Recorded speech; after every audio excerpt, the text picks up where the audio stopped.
Good evening, Mr. Mayor, members of the council. The record should reflect the city council recessed into closed session at 6:40 p.m. and then recessed out of closed session at 6:51 p.m. with all members present. The council record should reflect that all items on the agenda were discussed with all members present. No reportable action was taken. Concludes the report from closed session. Thank you, Mr. Jarrett.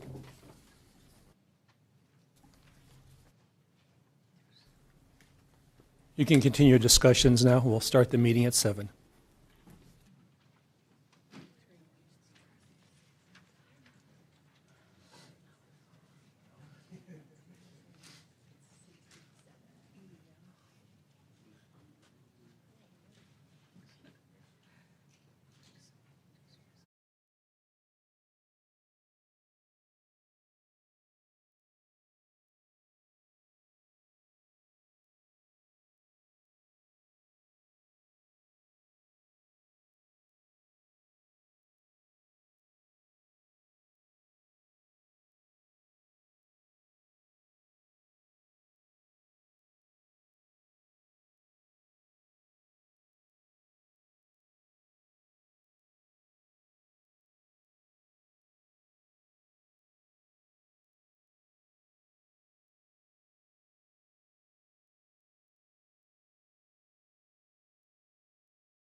This time I'd like to call the Barstow City Council, Barstow Fire Protection District meetings to order for July 7, 2026 at 7 p.m. I'm going to ask that everyone please rise if you're able. We're going to be led in invocation by Pastor Willie Smith of High Desert Community Outreach. And after that, please remain standing as we're led in the pledge to our flag by Mayor Pro Tem Noble.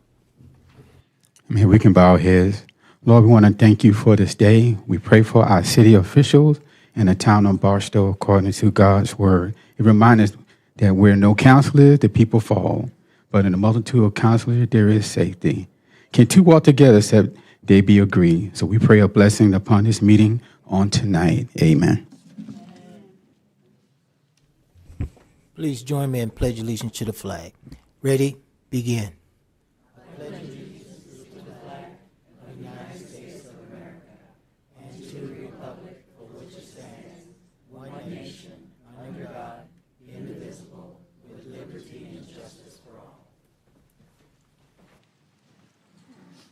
Madam Clerk, may we have roll call, please? Yes. Roll call is complete and all members are present. Thank you. Participation is invited. If you wish to be heard on any item on the agenda, including any item on the consent calendar, please so indicate by filling out a speaker request card and hand it to the city clerk prior to the agenda item being addressed. If special accommodations are required, a 48-hour notice must be given to the city clerk. Code of Ethics is your elected and governing board. We will remember the Code of Ethics that we voluntarily and unanimously approved. During this meeting, we will treat each other and the public with patience, civility, and courtesy. The decisions made tonight will be for the benefit of the Barstow community and not for personal gain. Review and approval of the agenda. This is the time for members of the governing board to call for rearranging the order of the agenda, adding items or removing items from the agenda, or removing items from the consent calendar for discussion and or separate action. Items may only be added to the agenda as allowed by state law, including Government Code Section 54954.2, Subdivision B, allowing emergency items to be added by majority vote, and allowing items that arose to the city's attention after the agenda posting deadline, but which require immediate action, to be added by a two-thirds vote of the council members present at the meeting, or if less than two-thirds of council members are present, a unanimous vote of those members present. May I have a motion for the agenda? So moved. Second. I have a motion by Councilmember Hernandez, a second by Mayor Pro Tem Noble. Any discussion? Call for the vote.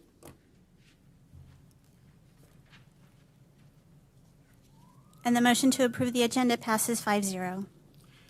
Thank you. With that, we're going to move on to our presentations. Our first presentation is for New Hope Village. I'm going to ask for the council to please go to the front.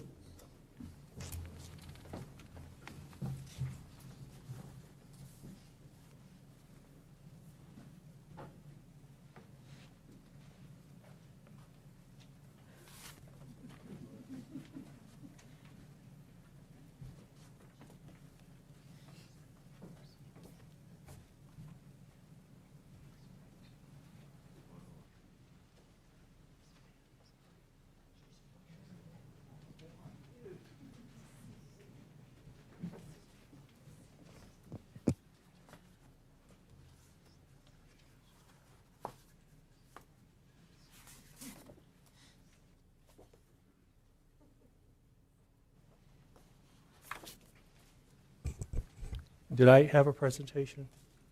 A certificate?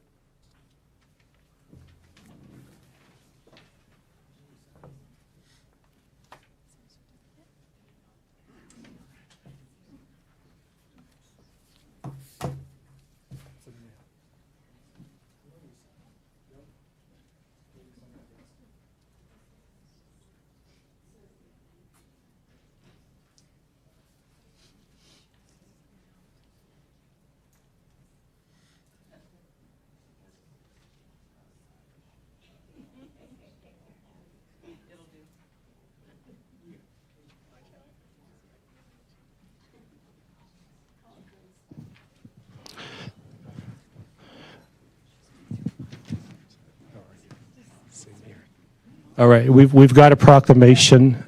Oh, there it is. Okay. How are you?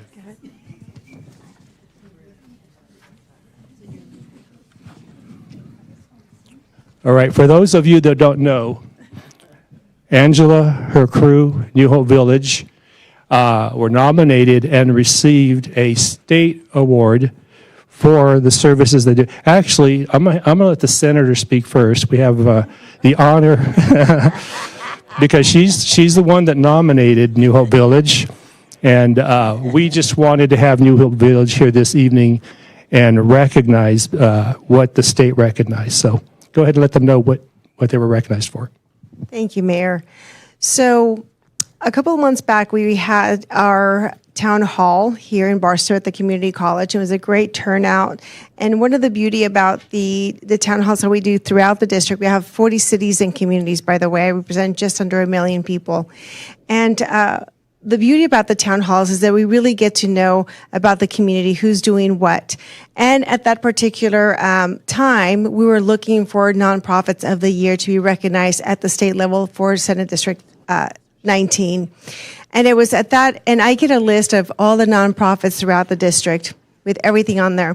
But what was really stood out was the fact that with this particular town hall, we learned not just about the nonprofit that was currently acting in or participating in the city of Barstow, but we heard from a first-hand witness of someone who had actually benefited from a hands up, not a hand down.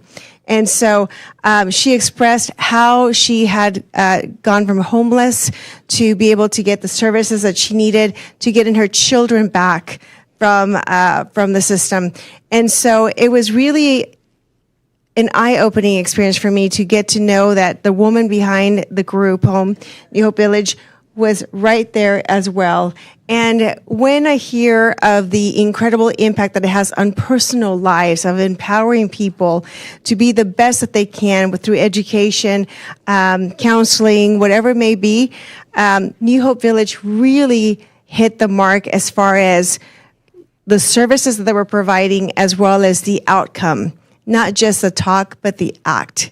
And so we, hearing everything that they had done and the sacrifices, the hardships, the personal sacrifices this woman actually gives to be able to help other people, taking people into their own home. Who does that? I thought it was incredibly, really cater to being recognized in the Senate District for really a nonprofit helping others. So this is why we selected Angela and New Hope Village as the incredible and amongst all of the nonprofits in Senate District 19 to be recognized at the state level. And she was kind enough to join us in Sacramento at a luncheon where she was actually recognized at the state as well. So thank you so much for having the heart of service.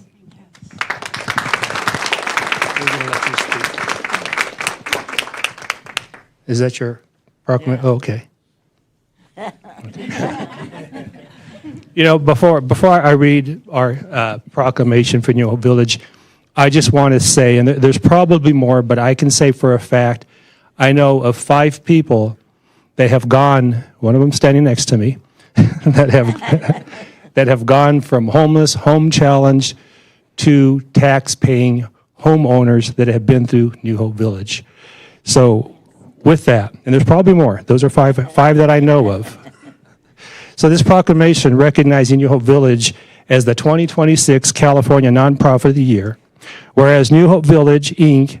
has faithfully served individuals and families since 1999 by providing safe and affordable housing while empowering residents to achieve self-sufficiency through life skills, education, personal responsibility, and community support.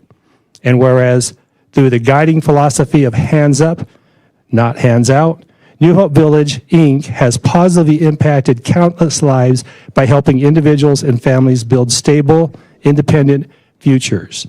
And whereas in recognition of this outstanding service and lasting contribution to the community, Senator Rosila Ochoa has named New Hope Village, Inc. the 2026 California Nonprofit of the Year.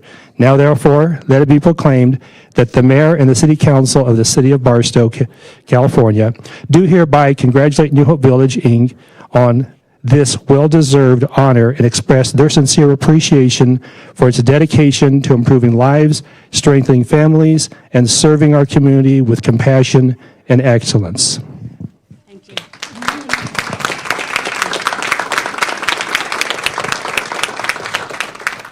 And now we're going to hear from my good friend, Angela.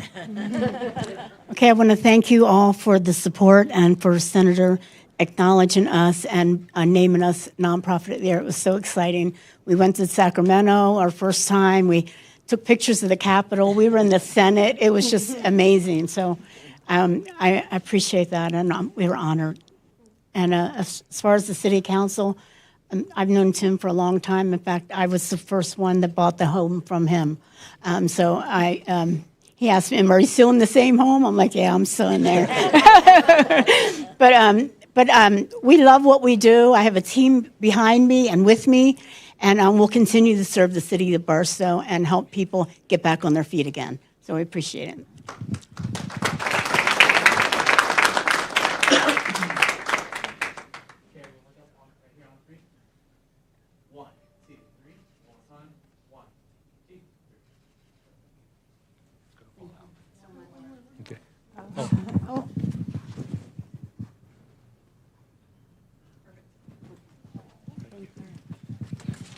Thank you so much. Lofi next. Thank you.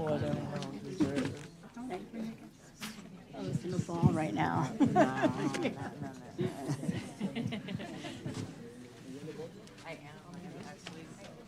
Yes. Our brand new board.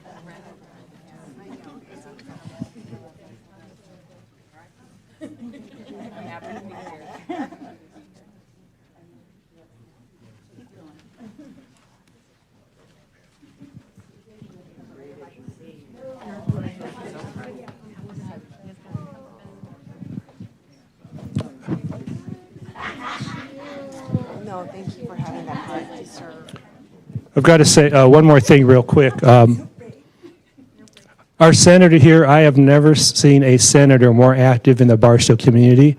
You've been here more than several times that I know of. So thank you very much. You represent as well. Thank you. Thank you.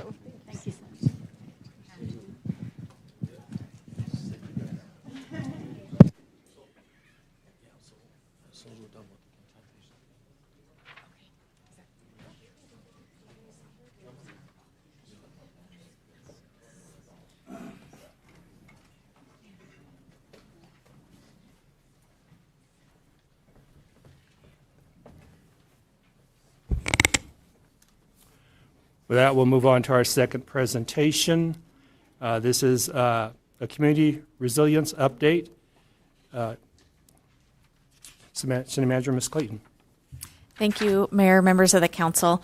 I would like to invite Chief English, Bruce English, up to provide this presentation, and thank Councilmember Williams for connecting some of the resources that have led to some of the accomplishments. And with that, I'll turn this over to Chief English. Thank you, ma'am. Mayor Pro Tem, council members, city manager, city staff and audience, and Senator Ochoa Bose. My name is Bruce English.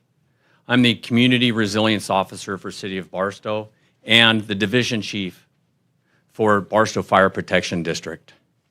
As the Chief Resilience Officer, some of my duties are assisting with grants, community resilience, government continuity, hazard mitigation plans, and emergency management.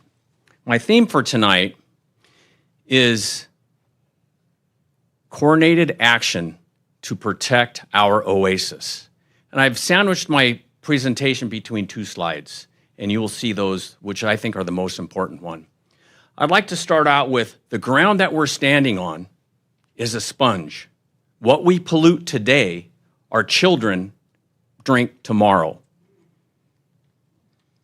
My presentation objectives are summarized findings regarding property usage that I have found, reviewing enforcement activities, discussing environmental and public concerns, and present steps towards remediation. For instance, the pictures you see to the left, you see a gate that is open. That gate opens an opportunity for a homeless encampment. That encampment opens an opportunity for encroachment on a commercial property. That encroachment promotes the opportunity for a large commercial fire where we lose a business or we have a large wildland fire like we saw last week. On a community view, I see that we have long-standing nuisances, a lot of absentee property owners. We have unauthorized occupancy and encampments.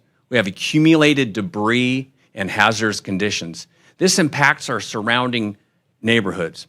In this area, we have what's called a rural residential, but we have rural residential and commercial intermix. And sometimes in those rural residential, we have unauthorized commercial processes.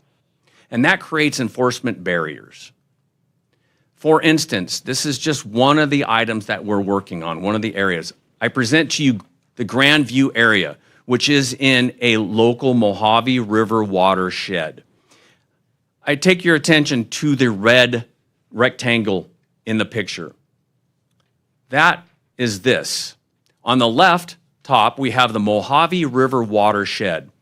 To the left middle, we have a high-powered electrical transmission lines that bisect that property. On the right, you see 3 blue circles. Those are Golden State water wells. The red boxes are homeless encampments. On the bottom, you'll see rural residential, but you look at that litter in the middle, that is a unauthorized vehicle salvage and dismantling yard within a rural residential area. You look at the synergy of what could happen in this area.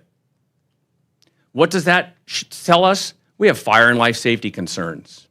We have combustible debris, illegal burning, which creates air quality problems in our concerns. We have watershed concerns. What are our forever chemicals? and NPDES concerns. It's a long term for Clean Water Act. Each of these actions that we do creates a timeline of action. A lot of times we see complaints from the community. Most of those complaints are followed up. Some of those complaints are not. A lot of these actions create incident responses from our police department and our fire protection district. Then we ask for the help from our either city code enforcement or county code enforcement. And then we have to find out who the property owner is. A lot of times we're seeing these properties are not owner operated. We can't find the property owners, and it takes time.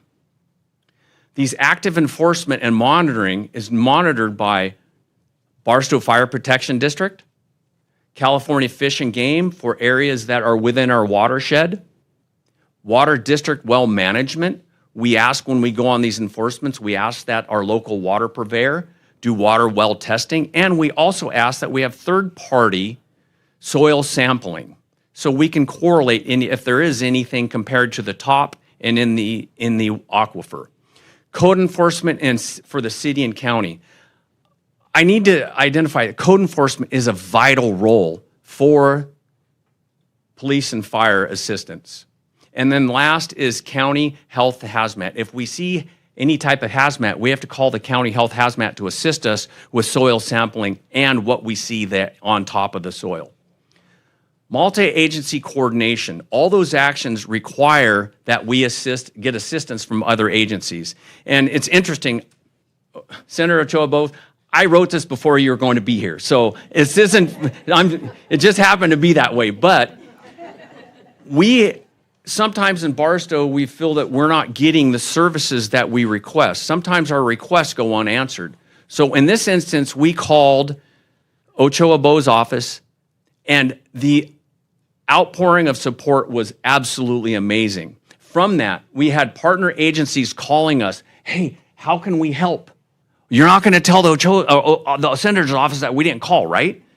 Well, you didn't call me back. So thank you again for your help. It's really what we have is we have real action towards remediation that we haven't seen before. So we appreciate it. Thank you. This is what you see here is a coordinated effort. We need improved interdepartmental coordination, regular monitoring, documented conditions. If we do not document it correctly, legal will get us into a tangle. Ongoing compliance efforts, integrated lessons, meaning lessons learned. We have a local hazard mitigation plan, emergency operations plan, and a general plan. Those things all feed up to the good continuity and of governance. And what these things do, they strengthen our regional partnerships. I can get on the phone tonight and call San Bernardino County Code Enforcement. I can call Fish and Game. I can call Code Enforcement. So these things have been opening up through these best practices. And this also identifies caring for our community.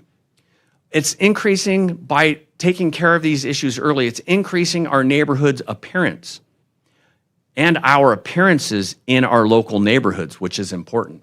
Public confidence increases in our public servants. We have emergency services available when needed, not while we're out. We're not unavailable because we're fighting rubbish fires. Environmental stewardship.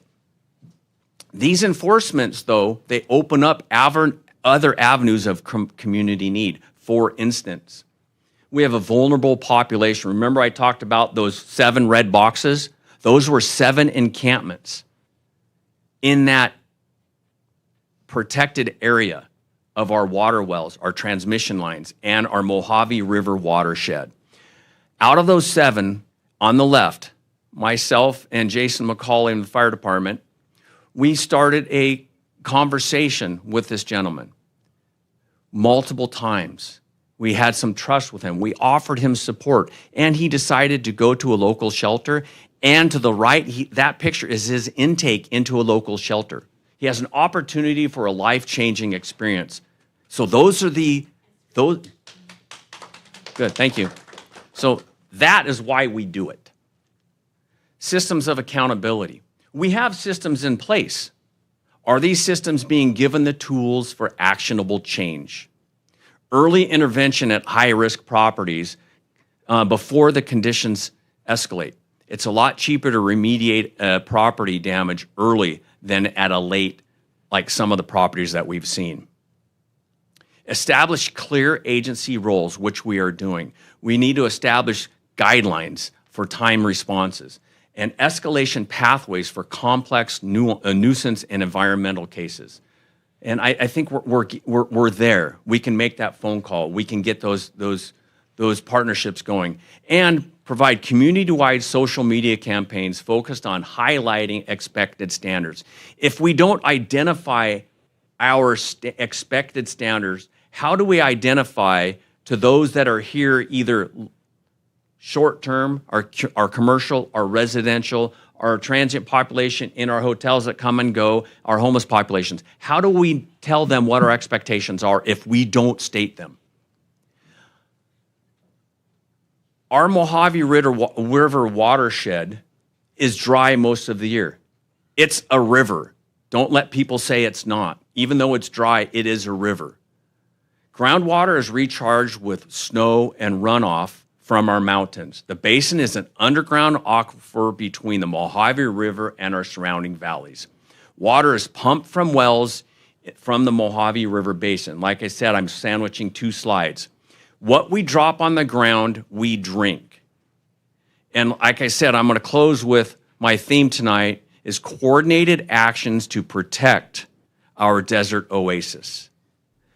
This closes my presentation. Do you have any questions? Thank you, Mr. English. I have a Councilmember Williams in the queue. Questions and discussion. This is a presentation. So, first of all, I want to thank our fire department and our police department.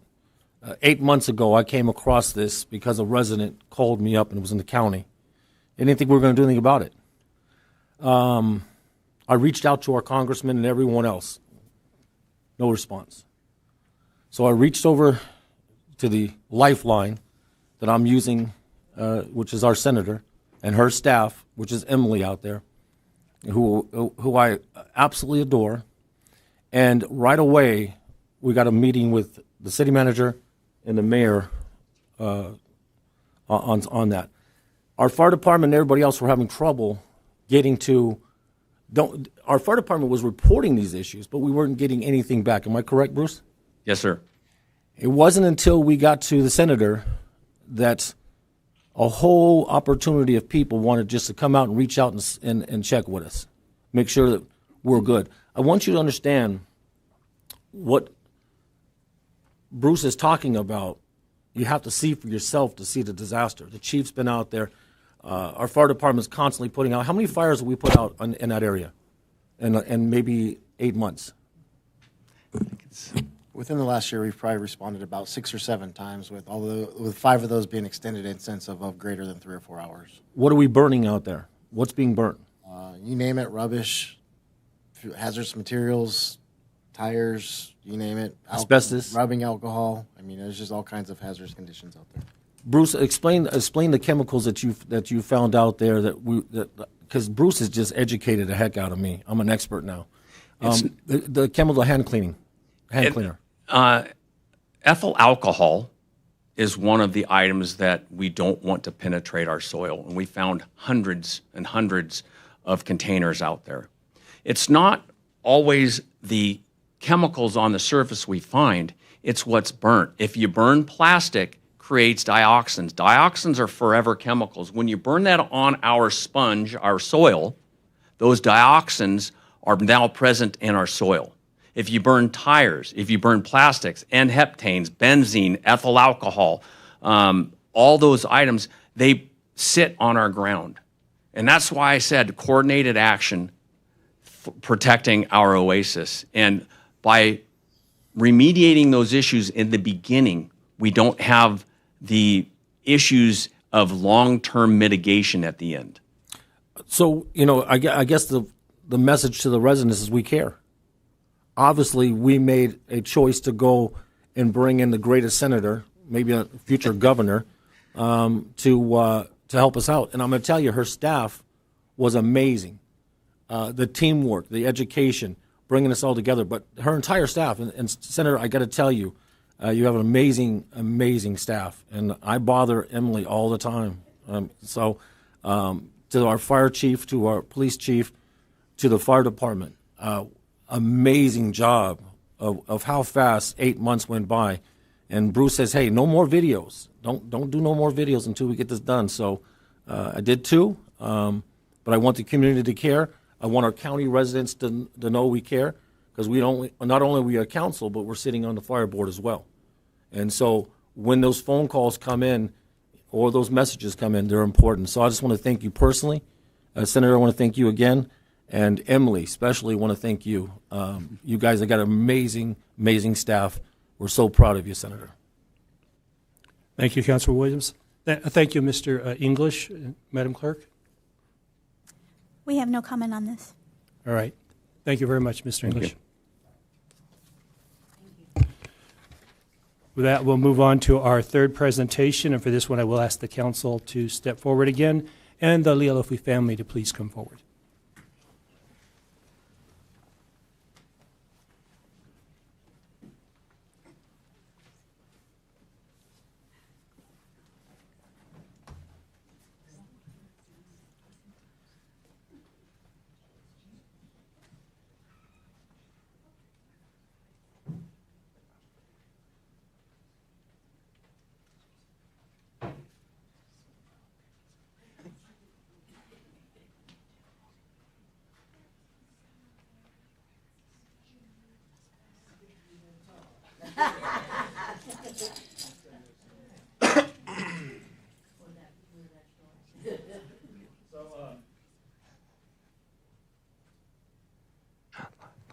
Last month, the Mayor Pro Tem and I were invited to Victorville by the High Desert Sports Foundation for their first annual Outstanding Athletes of the High Desert. And we thank them for including Barstow, because sometimes the Victor Valley area, when they say High Desert, forget, we're not quite as high as them, but we're still in the High Desert. So they chose from every High Desert city a male and a female athlete of the year. And the two from Barstow, are you related? Yeah. When you just happen to be brother and sister, and from a great family that brings a lot to the city. And they couldn't make it. Where were you that night? I understand there was some event in Atlanta. It was a Sausiba. It was an event, a dancing event. Right, it was a cultural event. Okay. And obviously, two important events that night. Well, we wanted to be sure you got recognized, so we asked that you please come here to get the awards.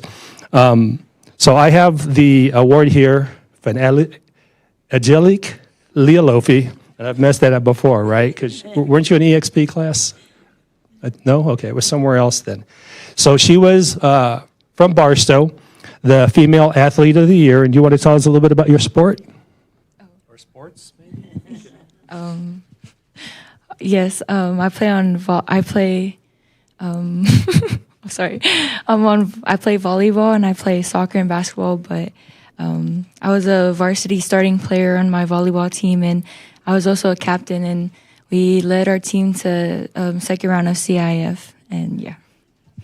Congratulations. These youths are bringing a lot of recognition to Barstow, trust me. We speak about it everywhere we go. So here is your trophy from the High Desert Sports Foundation. Good. And we have a certificate from the City of Barstow that says, for your outstanding accomplishments in athletics, academics, leadership, and character, your dedication to excellence and commitment to representing the values of sportsmanship, preservation, and community service make you a role model for future generations of student athletes. So this one's from the City of Barstow.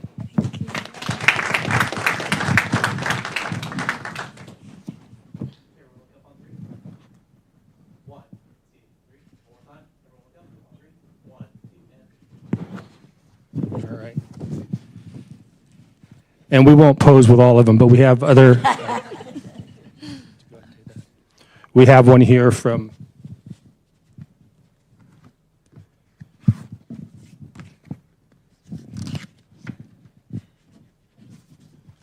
Okay, this one's Senator Suzette Martinez. We'll go with that, okay. And this is your All-Star Award from the foundation.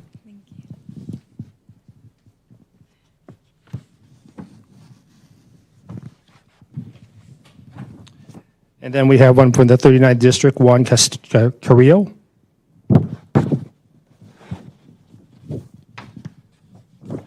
Okay. And the way the foundation had set it up, they had the mayor give the award to the female athlete, and they had the mayor pro tem give it to the male athlete. And so he got AJ. Yeah, I had the opportunity to present the All-Star Award from the foundation to AJ Leolofi. And here's your trophy.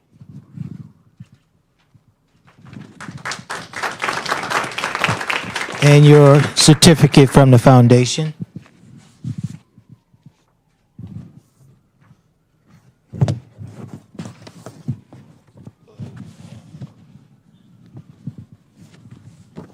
And we also have a certificate from the city of Barstow with the same reading but different name.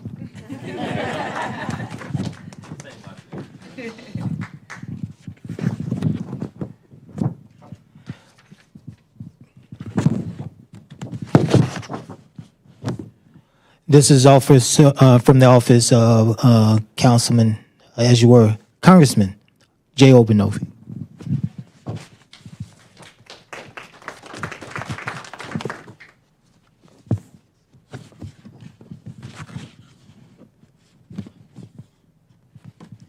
And this is from Susan Martinez Valladares. Okay, from the 23rd District. Should have had her read this. And the last one from the Assemblyman, Carrillo. Okay. AJ, it's from all the city leaders throughout the high desert. I want to thank you and your sister for an outstanding season and for the great work that you do for the city of Barstow. Thank you.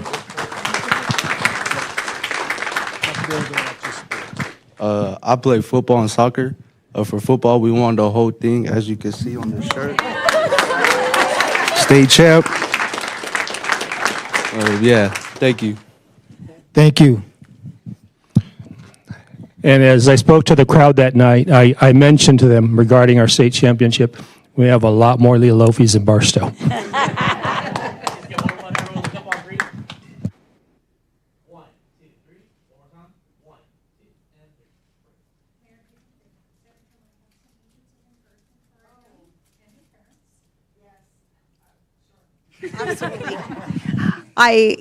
It's interesting when we look around the state and what we can accomplish with our youth. I want to stem really the parents for encouraging, making the time and prioritizing your children and their efforts, their extracurricular, because we know when kids are busy, they're not in trouble. And so family matters. Thank you so much for being excellent example of what parents should be doing. And to the students here, congratulations. We're so proud. Thank you for placing my district on the map. I am a little selfish here. I was so proud to celebrate your accomplishment, at the state, in Senate District 19. It's like in my district. So super, super excited. But to both of you, continue on the path of hard work, perseverance, teamwork, collaboration. It will open the doors infinitely for you. Remember to always have and maintain yourself with the highest level of decorum, respect, and most importantly, value the worth of education. That could never be taken away from you. Thank you. Billy, if he said senator, and as I mentioned before about our senator's involvement in our city, she was here for their parade. Thank you.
All right, with that, we'll move on to our general non-agendized public comment. This is the time and the place for the general public to address the governing board on matters not on the agenda and within the city's jurisdiction. Speakers are asked to limit their comments to 3 minutes or less. All requests to speak must be received prior to the agenda item being addressed, and if special accommodations are required, a 48-hour notice must be given to the city clerk. Madam Clerk? Yes, our first speaker is Mr. Eugene Butici.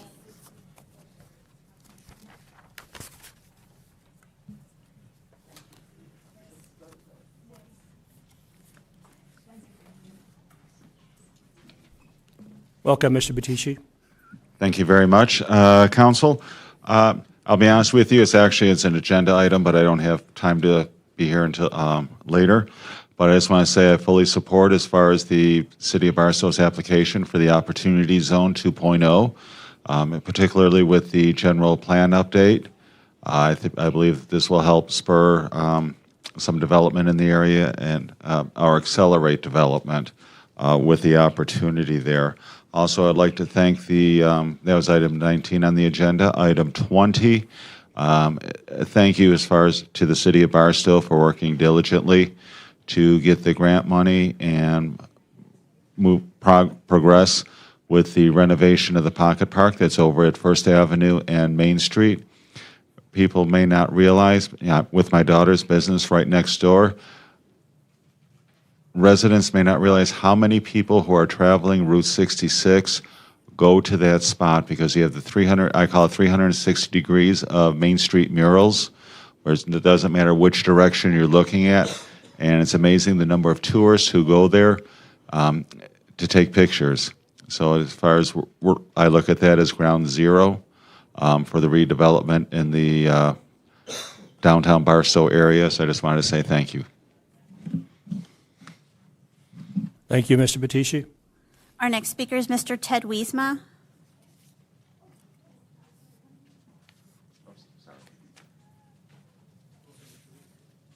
Welcome, Mr. Wiesma. Thank you.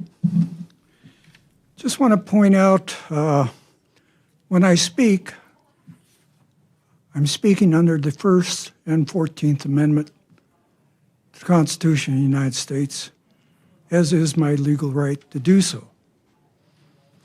When I see something wrong, I also speak under my Christian moral background. And I don't think either one should be used against me.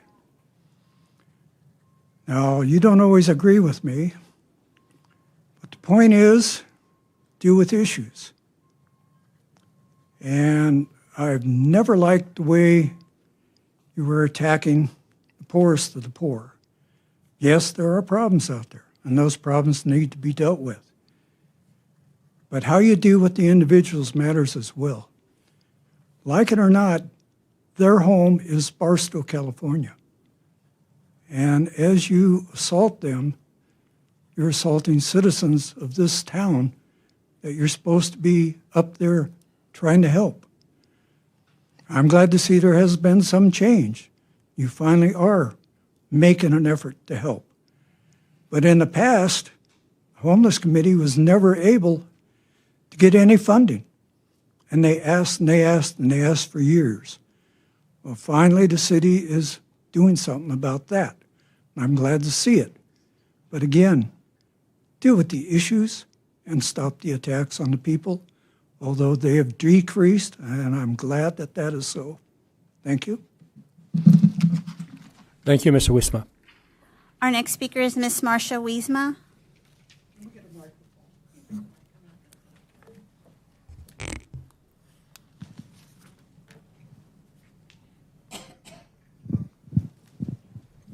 Welcome, Mrs. Wiesma. Thank you. Thank you, Mr. Okay, I would like to say that I hope everybody had a happy 4th. I noticed a lot of sirens going. They went nonstop between the police department, the fire department, and the ambulance crew. There was a lot of action.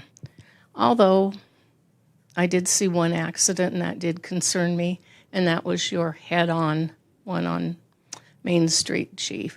And for years, people have been asking for it's a hawk system for a stoplight, and I hope that it's brought to the street committee and back to the police department and then to the city. That may have prevented one accident, but not the head-on. And lastly and leastly, I saw this morning. I was so proud of the Burtec people. People did not pick up their firework trash in a lot of the neighborhoods. Our Burtec driver stops. He's busy working the usual job of helping the driver.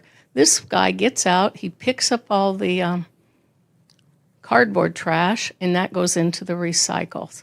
Burtec gets little or no recognition. So I'm telling you now, maybe the city council should send them a nice thank you card. I know I will be, because it was our city and our street that the people were doing the trash on, and it was our own drivers from Burtec that cleaned up the mess. So I'd like to say thank you to all the first responders. It was very nice on the 4th of July with your help. Thank you so much. Thank you, Mr. Wisma. We have no more comment. Thank you. With that, we'll move on to the consent calendar public comment. This is the time and the place for the general public to address the governing board on all matters on the consent calendar. Speakers are asked to limit their comments on all consent items to 3 minutes or less. All requests to speak must be received prior to the agenda item being addressed, and if special accommodations are required, a 48-hour notice must be given to the city clerk. Madam Clerk? Yes, our first speaker is Mr. Daniel Arthur, speaking on item 15, which is the approval of the Barstow Police Management Association MOU. Welcome, Mr. Arthur. Hello, Mr. Mayor, Mayor Pro Tem, Council. Oh, Senator left. But everybody else, thank you for being here.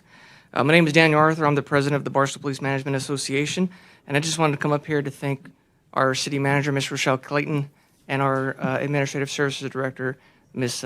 Turner, for their efforts during this year's labor negotiations.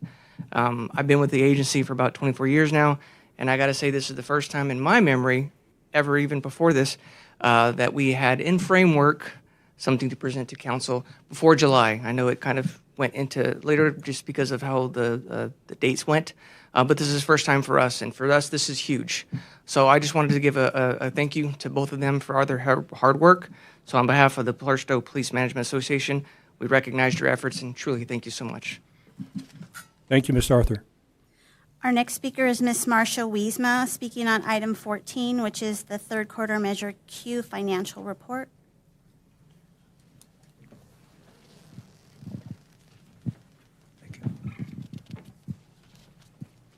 Welcome, Mr. Wisma. Thank you very much. This is the Measure Q item, and I think your presentation, Sydney, was very nice. Right on, spot on the figures. Now, my question is there a requirement that you have to be a citizen of Barstow to serve on the Barstow City committees? That should be a yes or no. I would like you to give me the answers to this question. Please get back to me as soon as possible, Mr. Mayor, and for those that did give me the answer, I thank you very much. Thank you. Thank you, Mr. Wisma. We have no more comment on our consent, and with that, I'll go ahead and read it. Yes, thank you. Item 9 is the minutes for the joint special meeting held February 3rd, 2026. The recommended action is to approve minutes as presented. Item 10 are the minutes for the joint special meeting held February 17th, 2026. The recommended action is to approve minutes as presented. Item 11 are the minutes for the joint special meeting on March 3rd, 2026. The recommended action is to approve minutes as presented. Item 12 are the minutes for the joint special meeting held March 17th, 2026. The recommended action is to approve minutes as presented. Item 13 is the ratification of accounts payable expenditures for May 2026. The recommended action is to approve and ratify expenses as audited for checks 103-207 through 103-526, totaling $7,171,123.79, and wires 1310 through 1328, totaling $742,023.21 per the agency breakdown as follows. City, $7,675,091.25. Fire, $238,055.75 for a grand total of $7,913,147. Item 14 is Measure Q Fund Financial Report Fiscal Year 2025-2026, Quarter 3. The recommended action is that the City Council receive and file Measure Q Fund Financial Report for fiscal year 2025 through 2026, Quarter 3 as presented. Item 15 is the approval of successor Barstow Police Management Association, BPMA, fiscal year 26-27 Memorandum of Understanding, MOU.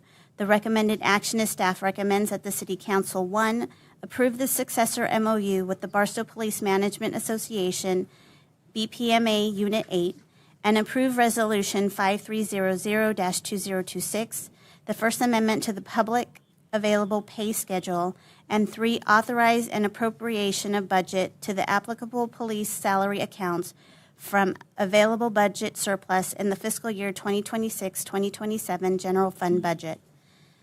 Item 16 is Resolution 5296-2026 of the City Council of the City of Barstow, declaring its intention to set the time, date, and place for a protest hearing for property abatement costs and penalties for July 21st, 2026 at 7 p.m. for APN 0182-163-130000.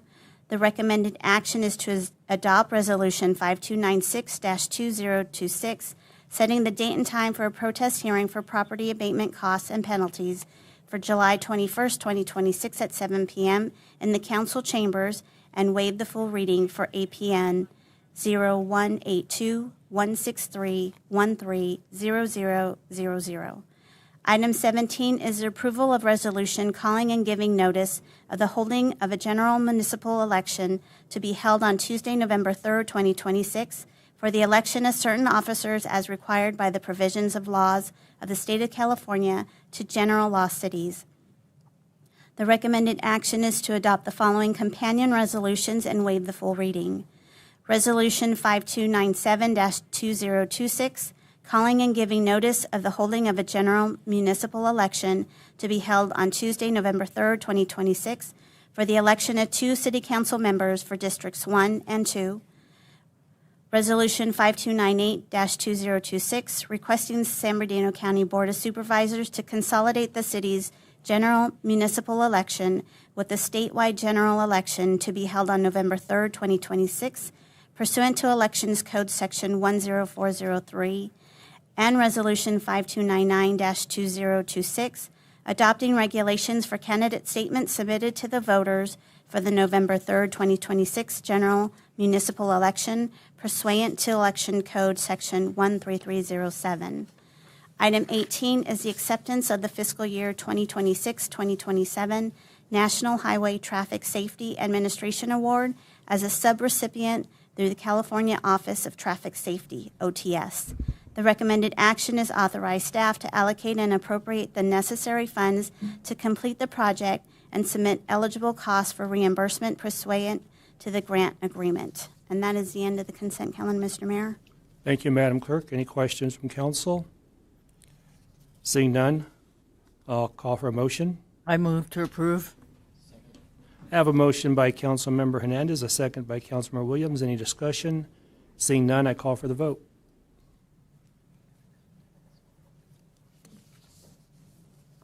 And the motion to approve consent passes unanimously 5-0. Thank you. We have no deferred items. We'll move on to business action items. Number 19, nomination to California Governor of Qualified Census Tracts for Federal Opportunity Zone 2.0 designation. The recommended action that the City Council adopt resolution number 5301-2026, requesting that the Governor of the State of California and the Governor's Office of Business and Economic Development, known as GoBiz, nominate Census Tracts 0607-100-9400, Track 0607-1009502, track 0607-1009-501, and track 0607-1012-002 for designation as qualified opportunity zones under the Opportunity Zone 2.0 program. City Manager, Mrs. Clayton. Thank you, Mayor, members of the council. I would like to introduce Assistant City Manager Chapa to provide this presentation. Thank you, City Manager, and thank you, Mayor, for reading all those numbers. I appreciate it. For this one, I want to talk about Opportunity Zones 2.0. I'm going to give a kind of an overview of what the agenda item is and what the recommended action will be. So, quick overview, what is Opportunity Zones? They are federally designated economically distressed census tracts where investors receive capital gains tax incentives in exchange for deploying long-term private capital. It was originally created in 2017 under the Tax Cuts and Jobs Act. The idea is that governors nominate tracts and the U.S. Treasury certifies them, and any entity with capital gains, whether it be individuals, C or S corps, its real estate investment trusts, partnerships, can invest in a qualified opportunity fund or a qualified rural opportunity fund. So when we're talking about the federal capital gains tax benefit, Opportunity Zone is a federally designated area that offers investors deferrals and reductions on capital gains taxes for investing in economically distressed communities. A qualified opportunity fund or a qualified rural opportunity fund serves as a vehicle for pooling these resources and targeting them at revitalizing the designated census tracts. The legislation was solidified the program in the One Big Beautiful Bill Act in July 2025. So it's a permanent part of the tax code. So a couple key reforms. The OZ program is now permanent, as I said before. It eliminated all expiration dates, which was a little bit of an issue under the previous one. It ensures a long-term investment opportunities for communities like Barstow, who need for regular, without the need for regular redesignation. There's a new rolling 5-year deferral, allows investors to reset the deferral period for every investment made after January 1st, 2027, promoting ongoing community investment. The previous program, you had to hit it within the first year or two, or you did not receive the benefit from the previous program. So this is a very good it's amendment to it. Enhanced benefits. Barstow qualifies for enhanced rural benefits, unlocking a 30% step up for investors, significantly increasing attractiveness for capital investment in the city's underserved areas. And there's a much tighter eligibility. The criteria has been tightened to 70% of an area median income, ensuring that funds are directed to the communities most in need of revitalization. The previous program had it at 80%. So basically, here's how it works. Step one, you sell the asset, such as a stock or property that's realizing a capital gain for the transaction that can be reinvested. Step two, the investor must reinvest the capital gain into a qualified opportunity fund or qualified rural opportunity fund within a 180-day period to qualify for tax periods, to qualify for tax benefits. And step three, tax deferral by investing in the QOF or the qualified rural opportunity fund. The investor defers paying taxes on the capital gain, allowing funds to be redirected into community development projects. If the investment is held for 5 years, investors receive a tax reduction. If they hold it for 10 years, they receive the tax reduction and they receive a complete tax-free gain on the new investment. So here's an example of how that might work. So in the first year, capital gain invested with so an investor sells a piece of property that's worth $500,000. It's a $500,000 capital gains exposure. They have 180 days to invest that with a qualified rural opportunity fund, and that tax gain is deferred. So at this point, the tax deferred will be $119,000. That's assuming that it's a 23.8% capital gains rate. By year 5, the rural fund investors receive a 30% step-up basis, it's deferring the gain from $500,000 down to $350,000. That saves them a net of $35,700. So the net tax paid on that investment would be $83,300 as opposed to the original $119,000. If they leave it in there for 10 years, any investment, any appreciation on that investment is completely excluded from income tax upon exit. So the OZ timeline for California is that California submits the cities submit their recommendations to GoBiz by July 25th. The governor nominates up to 25% of eligible tracts from July 1st to September 30th. Currently, there's going to be about 617 tracts that the governor is going to be eligible to submit from throughout the state. The California's list is submitted to the Treasury by late September, October for certification, and the program starts on January 1st, and it lasts through December 31st of 2036. So why this matters? So Barstow meets the federal definition of a rural area that qualifies us for that 30% basis step up. If you're not a rural community, it's only a 10% step up basis. It's also a 50% improvement threshold. So what that means is if you go out and you spend that $500,000 to purchase a property, you're expected to spend at least $250,000 improving that property. If you're not in a rural area, you have to spend 100% of that investment improving the property. So that goes from a $500,000 investment in a non-rural area up to $1 million investment in the property. In a rural area, it goes up to $750,000. Very attractive to outside investors. The eligible tracts include some key development corridors. Our median family income and poverty rate characteristics offer multiple census tracts that will qualify under the tightened threshold. So that's less than or equal to it's 70% AMI or greater than is the 20% poverty rate. And we've already had 4 tracts that have been identified by the IRS and American Community Survey data data as eligible. This also aligns with what we're doing with BIG in our industrial development goals. The BIG project is going to provide the catalyst for a logistics hub, related warehouse, industrial corridor investment aligned directly with OZ 2.0's targeted investment in distressed communities, and it's going to create more demand for those services for those workers in our expanding population. So we have 4 eligible census tracts that I'm going to present to you tonight. The IRS Revenue Procedure 2026-14 has already confirmed that these 4 tracts are eligible. It's designated by the American Community Survey data, their 5-year data, which again validates that these tracts are going to be eligible based on income and poverty levels and/or poverty levels. All 4 tracts qualify for enhanced rural opportunity zone benefits, making them attractive for private investment and community development initiatives. And these tracts are strategically located, spanning downtown, central, and eastern Barstow, and will help attract investments in commercial services, manufacturing, healthcare, and attainable housing. It promotes private investment in redevelopment, revitalization, infill, and adaptive reuse of distressed properties. So track 1, which we nicknamed Main Street Corridor, that's going to be the primary track that spans most of Main Street, all the way from the 58 over to the 15 interchange. It's situated along historic Route 66. On the right-hand side of the screen, we've detailed how it aligns with the general land use policy that's in our 2048. It's recently adopted 2048 general plan. How it aligns with our 2.0, the OZ, it's 2.0 alignment.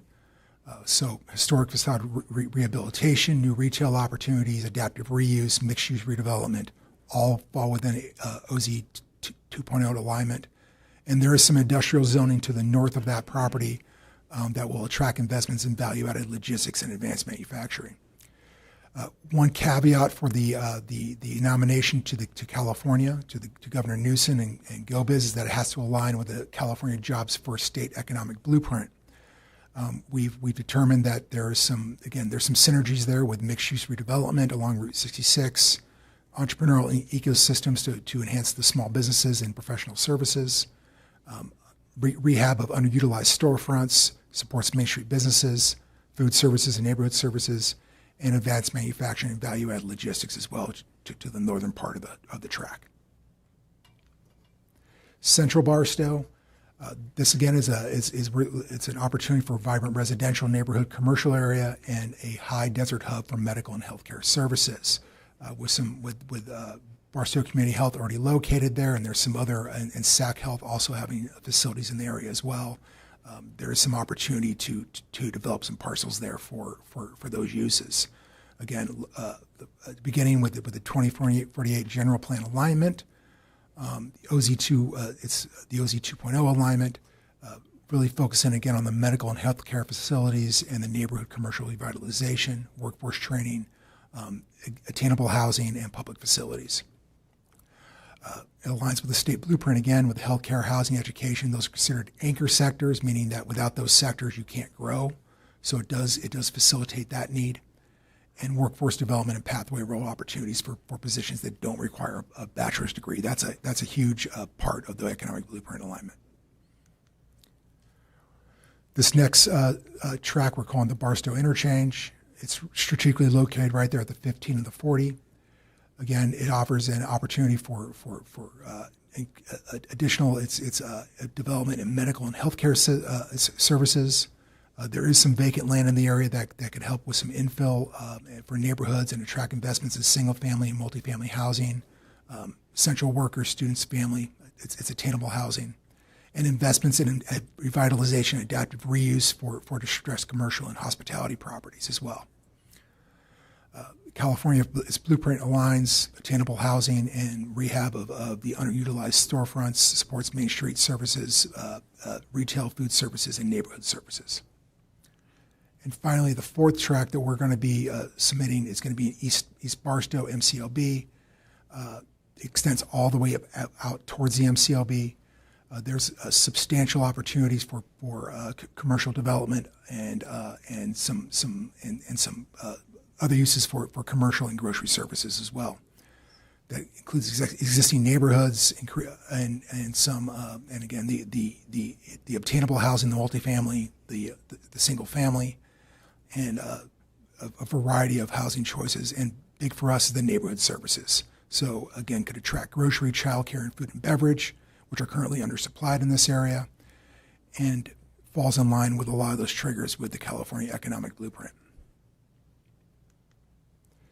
So I want to clarify, the investments made by QRFs and QLFs are only impact federal capital gains liability. This is not our state or local tax obligation. So this is strictly a federal benefit. It does not impact anything at the state or local.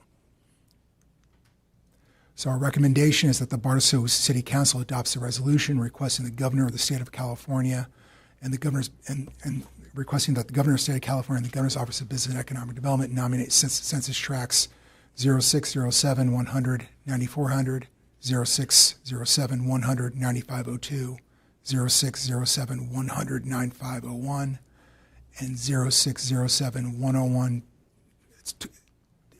2002 for designation as qualified opportunity zones under the Opportunity Zones 2.0 program. And with that, I have any questions.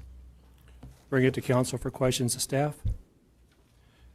Councilmember Hernandez. Thank you. In the past, we have had enterprise zones, so I have some idea of how this process. But my question is, it is only federal capital gains. So how do you promote, and who does the promotion when it is a federal gains issue? Can you give me an example? Has this, I'm assuming it has been used before because it says, you know, you have to be recertified, but now it's permanent. So I wanted to have an idea because I know the enterprise zone did not work that well for us. So, and the fact that it's federal capital gains, and I'm all in support of this. I just want an idea of how it affects our community. So thank you for that question.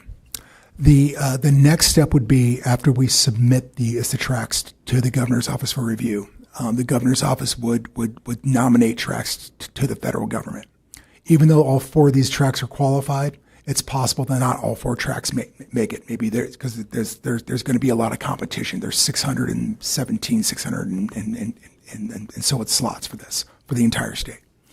Assuming that we whichever tracts are approved and are taken to the federal government, the next step for staff is going to be developing prospectuses for each one of these tracts. At the end of the day, that's really a marketing opportunity, saying here's the type of things that can go within this track, that align with our general plan, that align with opportunity zones, and begin to market that outward towards potential funds and potential investment groups. I've done this in some other communities as well under the previous program. I'll be candid, the previous program was a little clunky. There were some things they had to work out of it. A lot of the rural communities did not see the benefit from that program like they probably should have. What's beautiful about this program, and I hate to use the word, I hate to use that word because it's part of the One Big Beautiful Bill Act, is that they tweaked a lot of those things. So now the rural communities are the focus of this program. You can get a 10% step-up basis in your large metro areas, LA, San Francisco, wherever you may be. But really the benefit comes into the rural communities in doing that 30%. And that's going to be a high driver for a lot of these for a lot of these investors. The benefit to us is with the expected new development in West Barstow, that daytime population, they're going to need services. They're going to need housing. They're going to need a lot of the things that are already outlined in this. Those service providers are going to be looking for these types of zones to go into. It makes it easier for them. It decreases their risk. And candidly, Main Street, for example, I'm using that as an example, we already have an extremely low cost of rent, and it's one of the lowest in the high desert, one of the lowest in the county, to be honest. This is going to make this even more attractive to them to make those investments and to start moving in. But the next step for staff is once we figure out which tracks are going to be nominated and which ones are going to go to the federal government, is to start getting those marketing pieces together and start getting out to those qualified opportunity funds, start getting out to those developers. Okay, and that gives me a better understanding, because you read this and you make the assumption, well, we're going to be approved. So I appreciate the explanation. That is like a lottery, but we need to put in, we need to buy in and buy the ticket in hopes that we will benefit from it. Thank you. And if I can add on, our job is to put the best business case we can together for each one of these tracks. And thankful I have Genesis Crank in the audience. She's been very helpful to me during this whole process, really helped me hone this business case. But yes, we have to present the best business case we can to the governor's office. Thank you. Because I know on GoBiz, American courts got along through that. And what concerned me in that point was that the state was not monitoring. And whatever happened. So I don't want, a repetition. And I want to know that we're on the right trail. Thank you. Thank you, Councilor Hernandez. Mayor Pro Tem Noble. Thank you, Mayor. Hey, Ken, good presentation, and I heard all the pluses and the benefits. But what are the benefits for Barstow? Got it. But why wouldn't it be disapproved? And why would a governor not approve projects like this when it's a benefit for a city? So to answer that question, under the previous Opportunity Zone program, they had more qualified census tracts that the governor was able to approve. I think it was something it was like 800, 900 census tracts that the governor could approve. Under this one, it's tighter. So he's only going to be able to approve 600 and some. And we're competing against all the opportunity zones in the entire state. And there's a couple thousand of them. The higher priority is going to go towards the rural communities because of that 30% step up basis. For us, each track is its own unique thing. So our job is to go in there and list them as far as which ones are going to be probably the highest value up front. Great example, Main Street. There's a great value there for us, and really and to present that and go down the list. I think if it was up to the governor, he would nominate all of them. I think what we're doing is, as I indicated a little bit earlier, is just to put the best business case we can and hopefully get all four of them nominated. That's the best situation for us. And how do we do that? So with the nomination, with the resolution that's passed today, that's a piece of the puzzle. We have by July 25th, we have to update we have to upload all of our nomination forms to the GoBiz portal. And basically, it's a little mini business case you got to put together for each parcel. So we've been diligently working on answering all those questions the best we can. The governor's it's the economic blueprint is a key factor of what the governor is going to be looking at, what GoBiz is going to be looking at to see how it aligns. And that's why we're going through all this data right now, is to make sure, yes, we're already qualified at the federal level. The California economic blueprint, here's how it aligns with it, and to really drill down on that about how it's going to uphold all of that. All right. Thank you. Thank you, Mayor Pro Tem Noble. Councilmember Rose. So we have a tight window. So you said July 21st? July 25th is when they're all due. When they're all due. And what is the deadline for you and Ms. Crank and the team on doing this, so that to allow you and your team to look at the whole thing, to give it one last look, to make sure that there's no room for just to make sure that it's as crisp as we present. Thank you for that. After assuming that the resolution is approved tonight, this is one of the pieces. We are almost good to go. We have we have the questions that are being answered, that are being asked on the GoBiz website.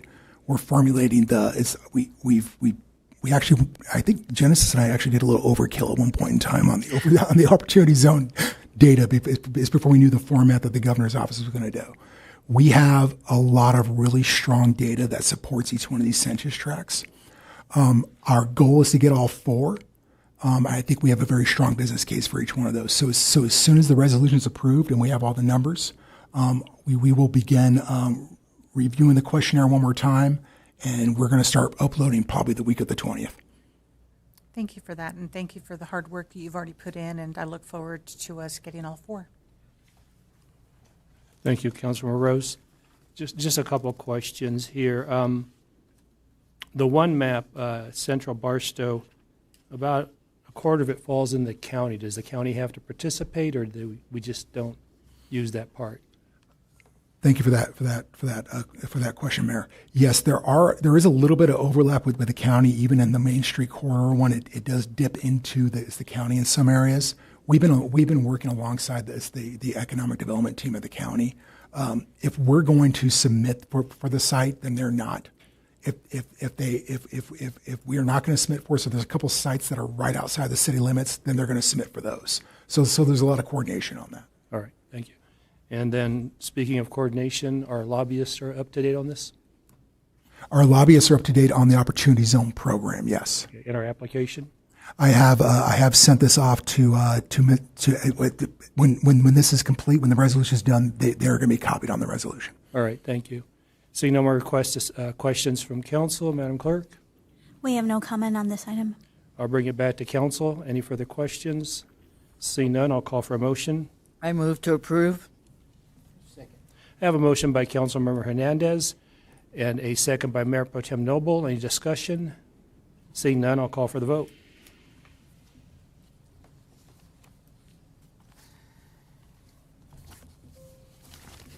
And the motion to approve item 19 passes unanimously, 5-0. Thank you, Madam Clerk. With that, we'll move on to agenda item 20, the Route 66 Main Street Improvement Update. Recommended action from staff is receive report presentation and provide feedback to staff. City Manager, Mrs. Clayton. Thank you, Mayor, members of the council. I would again like to ask you for introduce Assistant City Manager Chapa to provide this presentation. Thank you, City Manager. So this is a project update about the item I presented to council a few weeks ago about where we are and status. So a little recap from the May 5th meeting. Council was presenting some conceptuals of Phase 1, improvements along Main Street between the 1st and 7th Avenue and the park at the corner of 1st and Main. It included some concepts regarding street improvements, repaving, some general beautification of the public areas, and significant improvements at the corner park, including some Route 66 monumentation, shaded area, dog pet area, and improvement to landscape and walkways. We communicated that the projects at that time were scoped to be completed by November 11th. Funding was identified through two sources, one being the $1 million appropriation from the HUD Transportation Fund that was sponsored by Congressman Jay Obernolte, and up to $282,000 from the city's community benefit program. The project expected cost was $1,282,000 at that time. So we received some feedback from Mayor and Council on this.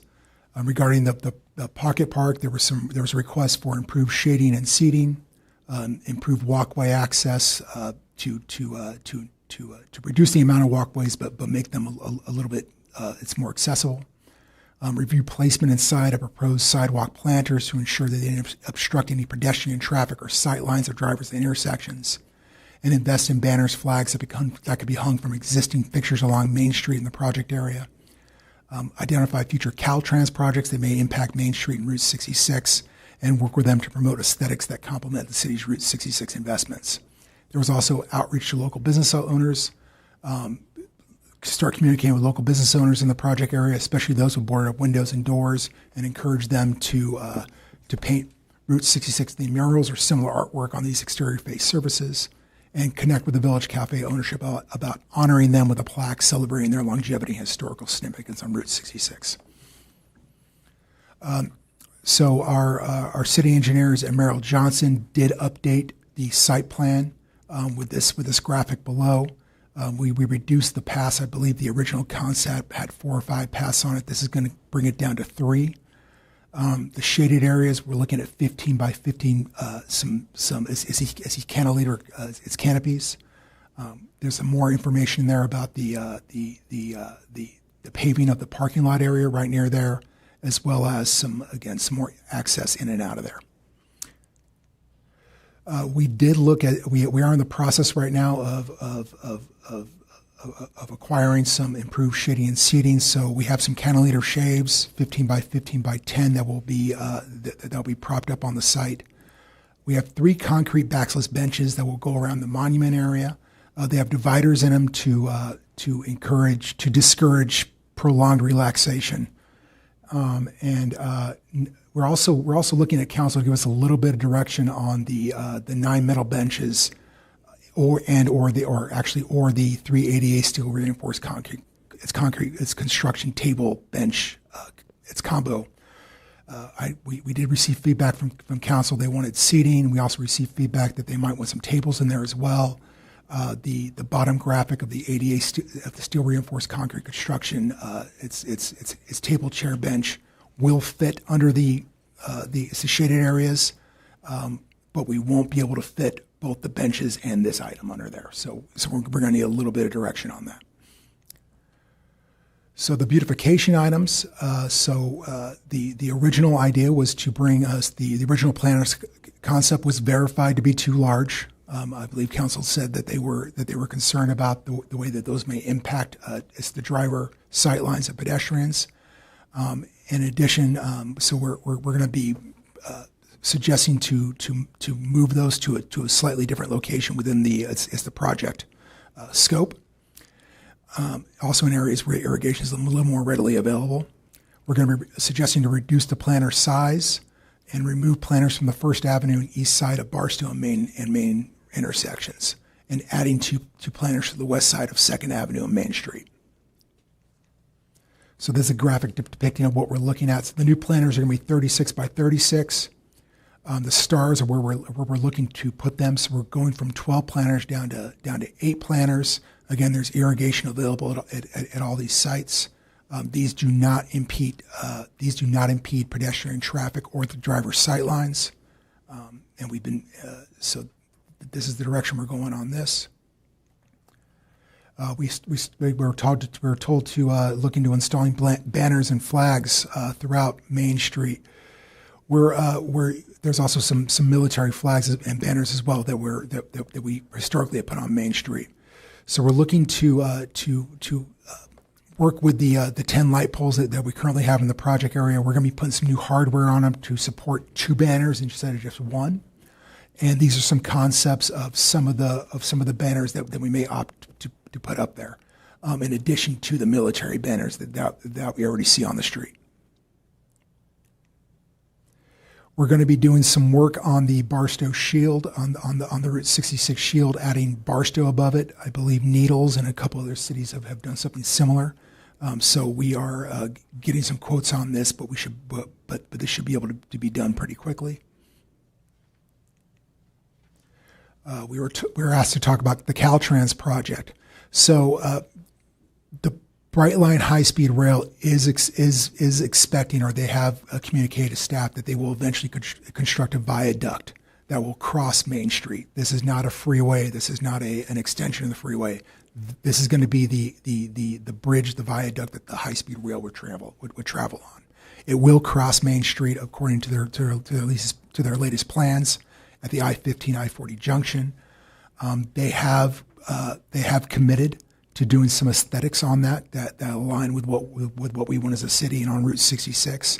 This graphic below actually came from Caltrans that shows Route 66 in Barstow. They are open to some other ideas on that as well, but again, this has it's our city logo on it. It has the Route 66 on it. But again, they are thinking ahead with that, and they are working with us on that as this project begins to manifest and unfold a little bit better. So outreach to business owners. Council did direct us to work with property owners in the project area. We have reached out to multiple property owners in the project area. Some of them are already working on restoring some of their storefronts. A great example is Roy's Cafe is going to be working to restore their front of their storefront. The owner indicated he's going to be working on that in the next week or 2 or 3 weeks. His goal is to get that done here by the end of August. And we've also reached out to a couple of the other property owners that have boarded up windows. There's basically 2 or 3 property owners that are within the project area. One owns a majority of the property. They support the investment downtown. The feedback we did receive is when we start investing, when they start seeing that repaving project happen and the investment happen, they'll be more inclined to do something with their boarded up windows, with those boards. So we have committed to keeping them abreast of our activities. I've shared the concepts with them. They are excited about it, but again, they want to see the city taking those steps to start move first. Some of the other properties owners, as mentioned before, are working actively to restore their storefronts. We met with the ownership of Village Cafe. They are eager to work with us on a dedication ceremony. We're in the process right now of pricing and getting some verbiage together that they approve for a plaque. We will be bringing that back likely at the next council meeting with a proposal and a timeline for that ceremony. But they're very excited about that. We are suggesting a modified project scope. So the original plan was to use that $1 million HUD transportation appropriation to fund the improvements. We were recently informed that although we are going to receive the funds, they're not going to be available until later in the calendar year, which will affect our very tight timeline. So we likely won't have access to those until November or December of this year. So we're asking to slightly modify this project scope to meet I said November 11th here, that should be, our goal is to be done by the end of September or early October before the Main Street USA Festival. With significant improvement, so the original scope was include resurfacing Main Street from 1st Avenue to 7th Avenue. The modified scope is to resurface Main Street from 1st Avenue to Barstow Road. And then we're going to leverage Measure I to pay for street improvements and leverage the Community Benefit Fund to pay for the Pocket Park and Main Street beautification improvements. So the original project estimate was at $1,282,000. This modified project estimate is going to be at about $1 million. We're indicating up to $600,000 for street improvements and up to $400,000 for park improvements. We are bringing the full award package back on the 21st. We are out for informal bid on some of these items because they fall within that scope. So on July 21st, that funding package and the award will be coming back to council. When the HUD transportation funds become available, we will re-engage council with Phase 1A project scope for council to review and approve. It may include complete street resurfacing up to 7th Avenue. and we might have some funding. We should have some funding at that time to begin planning and development of projects originally listed under Phase 2 of the May 5th meeting. I provide a couple of examples like the archway signage, the medians, and the artistic sidewalk. So again, project timeline, July 21st, the award and funding package is coming back to council. Work to start on both the Pocket Park and street improvements by mid-August. Street improvements projected to be completed by the end of September 2026.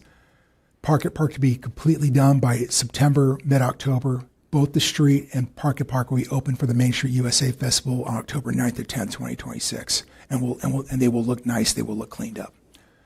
Staff will organize a Pocket Park dedication ceremony for the Route 66 Centennial for November 11, 2026. This falls in line with that monument that we were talking about earlier. And with that, I am open to questions. All right, I'll bring it back to council. This being a presentation, this is for questions and discussion. Councilmember Williams.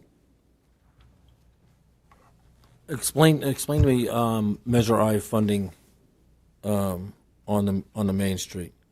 You're going to use Measure I funding, correct? So yeah, I can answer some of that. So yes, Measure I funds you're allowed to use. So there's regional and then there's local Measure I. We're allowed to use regional funds on arterial roads, which arterial roads are your main thoroughfares that go through your city. So for example, First Street Bridge, Main Street, Rimrock, those are Measure I regional funds that we're allowed to use. So we do have some Measure I regional funds that we did not utilize this year, and our intention would be is to try to use Measure I funds since the funding did not come into play or has not arrived for the Old Bernalty money. In order for us to get the project done, we're looking to utilize the Measure I funds. How much funds do you have available? It's a couple $1 million, but we don't intend to use a couple $1 million. We're waiting for the bids to come back. We did send out RFPs for 3 different projects. One of them is the street reconstruction from First Street to Barstow Road. The second one is the Pocket Park itself, and then also the parking lot for the Pocket Park. So we just sent those 3 out. We're anticipating to have those prices back. I think it closes on the 15th of July, and our goal is to try to bring it to council for award on July 21st. Thank you. Thank you, Councilmember Williams. Mayor Pro Tem Noble. Thank you, Mayor. The Caltrans project, is that going to affect anything with the project that we're doing for Route 66? So this particular project is a few years down the road. So it has no impact right now? As of right now, it is not. We don't have a specific timeline on when they're looking to do this. They've been in touch with us a couple times over the year. There's some other project. There's some other pieces of the project they have to complete first. That's further west from us. It's further south. It's further west from us. But as far as what we're trying to do right now, this is not going to impact it. Okay. And you mentioned that you reached out to some of the owners of some of the property, and they're waiting on us to start cleanup. When they can start cleanup on their own property, they need cleanup right now anyway. So why are they waiting on us? So the feedback I received from some of the property owners was it's not just the cleanup. It's to your point. It's clean up this front of your store. There's some code issues there as well, and yes, they are expected to clean those up. We're actually looking through what that inventory is looking like right now. But as far as painting the boards beyond what they already are and putting up murals and whatnot, the feedback we received is we don't want to invest in painting anything on those boards or having something nice on those boards until we see that the city's making those efforts on Main Street. I don't buy that. I mean, that's their property. They're obligated to keep it up to code. And if it requires painting, if it requires replacement, whatever, they shouldn't have to wait on a special project that is happening for the city in order to keep their property up. They have an obligation to do that. I agree, sir. And again, I'm just reporting the feedback we received. We have had some conversations internally about, again, if there's code violations, to make sure we're enforcing those. We should, and we shouldn't wait. Agreed. Thank you, Mayor Pro Tem. Councilmember Rose. So I have a question. There's that building that's on the corner and it has palm trees. Is that the owners that are putting those palm trees up and painting that side with the bright green paint? Is that an owner that's doing that on their own? Yes, ma'am. Kudos to them. I'm really happy to see that. I don't, the green is kind of like, but if there's a mural, the contrast is going to be really nice. So I'm happy to see that. And yes, I concur with Mayor Pro Tem that, any business obligated to make sure that they're up to code. However, I do kind of understand them waiting for us to lead the way, lead by example, to say, hey, we're doing this, to beautify, because we're asking them to not only do what they are supposed to do by making sure that they meet code on everything, but to beautify is probably what they're talking about, And if I'm not mistaken, the owners of most of that property, they already give significantly back to our community, and I have no doubt that they will take care of, what they say they're going to. They're a great family, and I look forward to seeing what they are going to come up with. I do have a question. So you were talking about the pocket parks, and you're waiting for direction from the council in regards to the table going under, if it fits under the shade. What was that you were saying? Can you re-explain that? So there was some discussion in May about it was about the general seating. And the idea was, yes, we want to see a lot of we want to see a lot of shade. We want to see a lot of seating. The cantilever shades that will fit in that area are 15 by 15 by 10, so they're large. They're large. We have two ways we can handle that. We can the 9 metal benches here. That would be 3 per shade, so you would line them in almost like a semicircle, if you will. Or but if you do that, it's not going to have room for a table. Or we can go with this other option at the bottom here, which is a combo bench table, concrete steel reinforced. It's item that we could put under there in lieu of those 9 metal benches. So the purpose of this pocket park is for the residents to be able to enjoy the area, especially if there's going to be some type of activity in that area. I personally like the benches versus the table, because you're talking about also the other bench. And what did you say about in not inviting? It's prolonged relaxation. Right. Same thing with the table. Mm-hmm. There's more access for that to happen on this table. So I prefer the benches so that our residents can sit down under the shade, and if there's grass in the area, you throw a blanket on the ground, you could sit on the ground, your children can play on the ground. But I personally, and it's, again, up to this council, the direction that we need to give you and how we proceed. But I like the benches, particularly the metal benches on that. And going to Caltrans. So the high-speed rail is expected. What year, we don't know. So I love the fact that, we're looking at this beautiful beautification down on East Main. I had no idea they're going to come straight down through Barstow. I had thought it was going to have a different route, so that they did confirm it's going to come straight down through Barstow, but not stop in Barstow at one of the biggest McDonald's in the world. The plan that was presented to staff was it was going to follow the 15, and then this particular piece was going to cut across Main and then re-hit the 15 on the other side.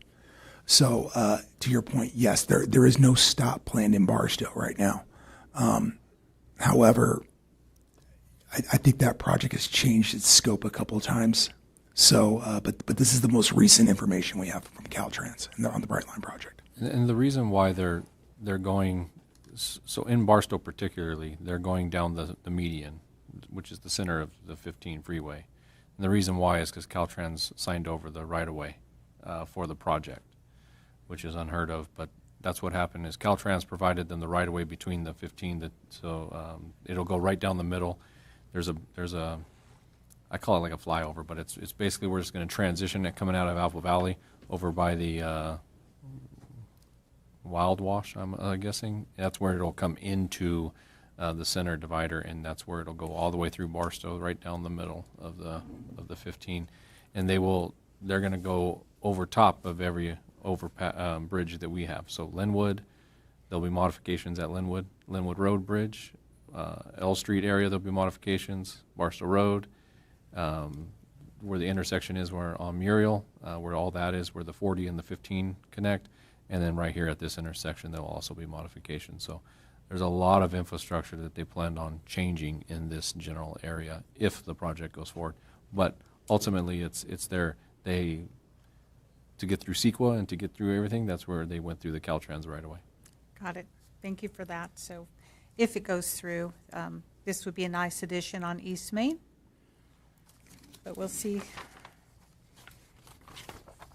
And you said that you met with the owners of the Village Cafe. I'm excited. When did you meet with them? I met with them last week, actually. Thank you for that. I'm super excited. I was anxious for them to hear what we were doing, so thank you for meeting with them, and I look forward to what's to come. That's all. Thank you, Councilmember Rose. Councilmember Hernandez. Back to our green painted building. There are code issues there that I hope are being addressed quickly, because you have busted windows at the top. So you may have 3 palm trees and you may have painted part green, but those busted windows are the biggest I saw when you go down Main Street. So I would appreciate if you would address that. My other concern, metal benches in the desert. I hope they're going to be covered, because if not, I don't see anyone sitting in them. You know, it's fine when fall, spring, and whatever, but this time of year, yeah. So that we've looked at that issue. I don't want that we have benches and then nobody sits on them, or they have to put something on them so they can sit on them. Thank you. There were shade structures. Can you elaborate on where the shade structures will be in relation to the benches, please? So the black squares on this site plan, that would indicate where the shade structures would be. The idea would be if we did opt to go the middle bench route, they would be under the shade. The concrete benches would be around that monument area, the backless concrete ones. And just for clarification also, that whenever Ken was mentioning an either or, the reason why, to give you a little more clarification, is that for ADA purposes, we can't fit 3 of these benches and that table, because you have to, we call it a path of travel. So if I'm in a wheelchair, I have to have a path of travel to get around all these what we call this is it's like an accessible element. And so if you can go sit there, then I should be able to wheel over in my wheelchair into that general area.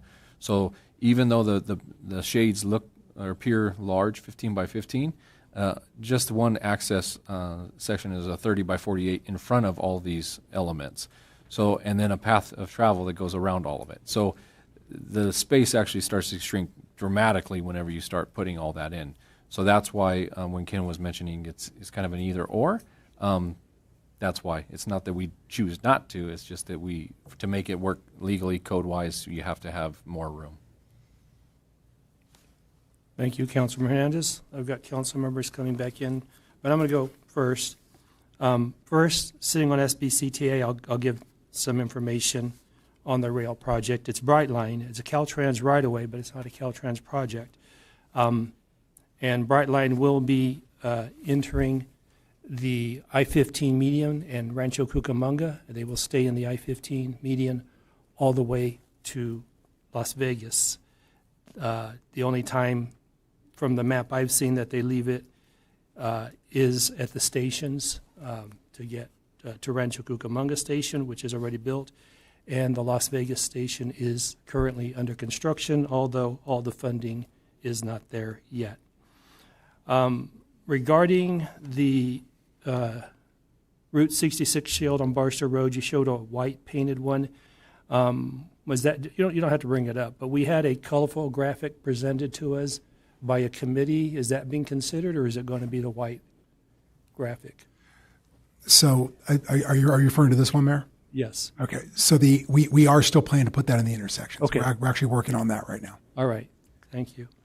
On the Main Street reconstruction, or is it all reconstruction? Because the north side does not seem to need reconstruction, although the south side seems to be decades past reconstruction. So what's the plan on the reconstruction? So we reached out to the current vendor that's performing work throughout the city, and we asked them to give us a rough estimate on what we could anticipate whenever we go out for an RFI or a proposal.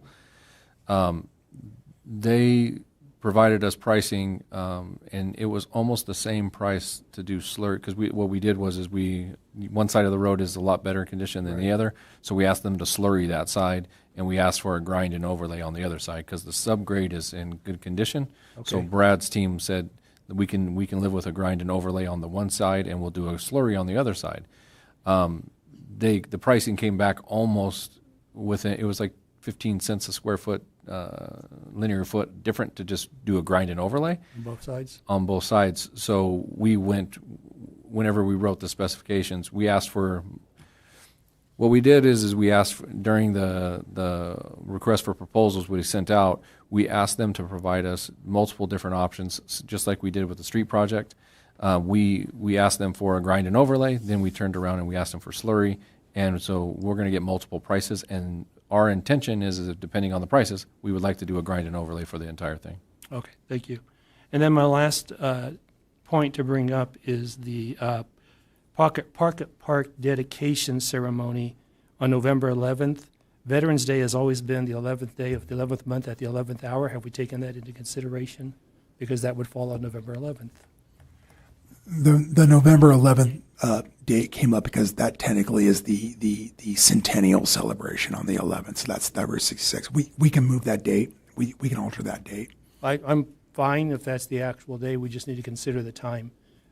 We know the Veterans Day ceremony will be at 11 a.m. Yes, sir. So, and they are planning to move it this year from the cemetery to a drive from the Veterans Home. I hope you've been informed, Chief, to Cora Harper, and then the ceremony at Cora Harper. Sounds like the committee might want to get in touch with you, with City Hall. Okay. All right. I'll take care of that. Councilmember Williams. With the overhead bridge coming from Brightline, what's the have we looked at what the loss is going to be for the city for tax revenues with nobody stopping? Is there any, have you guys looked at any deficiencies for us not making any money on how many people are on that train? We don't have any data on that right now because it's not coming, there is no, it's not taking people from Barstow out or otherwise. The data is just too difficult to. The vehicles won't stop. Correct. And they'll be on that train going right on through us, which would be tax revenue loss to us. Yes. Potentially with those that typically stop at least near the outlets to get gas. I know a lot of people stop there to get gas, but we just don't have enough data right now. But that's something that we can look at in the future. Are we also looking at the reducing the amount of traffic on I-15, what that's going to look like? Because I believe the tickets were something like $300 from Rancho Cucamonga to Nevada, right?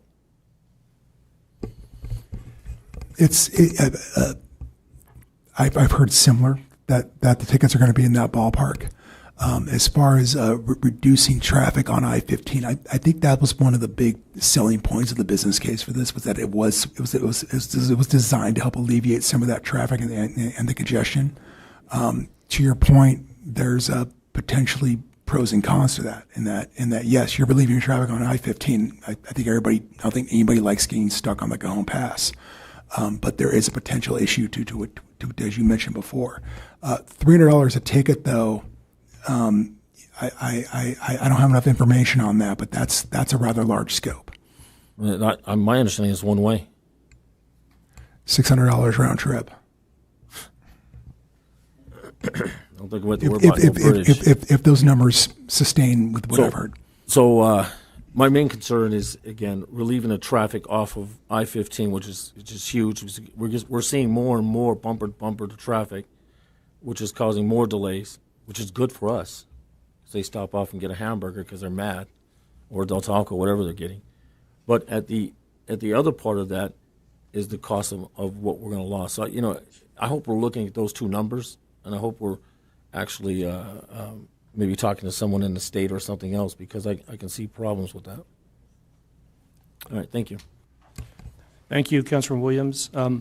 I can let you know there's been no discussions with Brightline. However, the project has changed ownership several times, and when it was Desert West, city manager at that time, Kurt Mitchell, assistant city manager, Oliver Chi, we did sit down with them. There weren't numbers to work with that I can recall, but there was discussion about potential loss and ways that they could mitigate that, and I don't know, Mr. Hildreth, were you involved in those talks? I remember conversations about potential profit sharing, as in almost like Amazon. Right. We actually brought that up.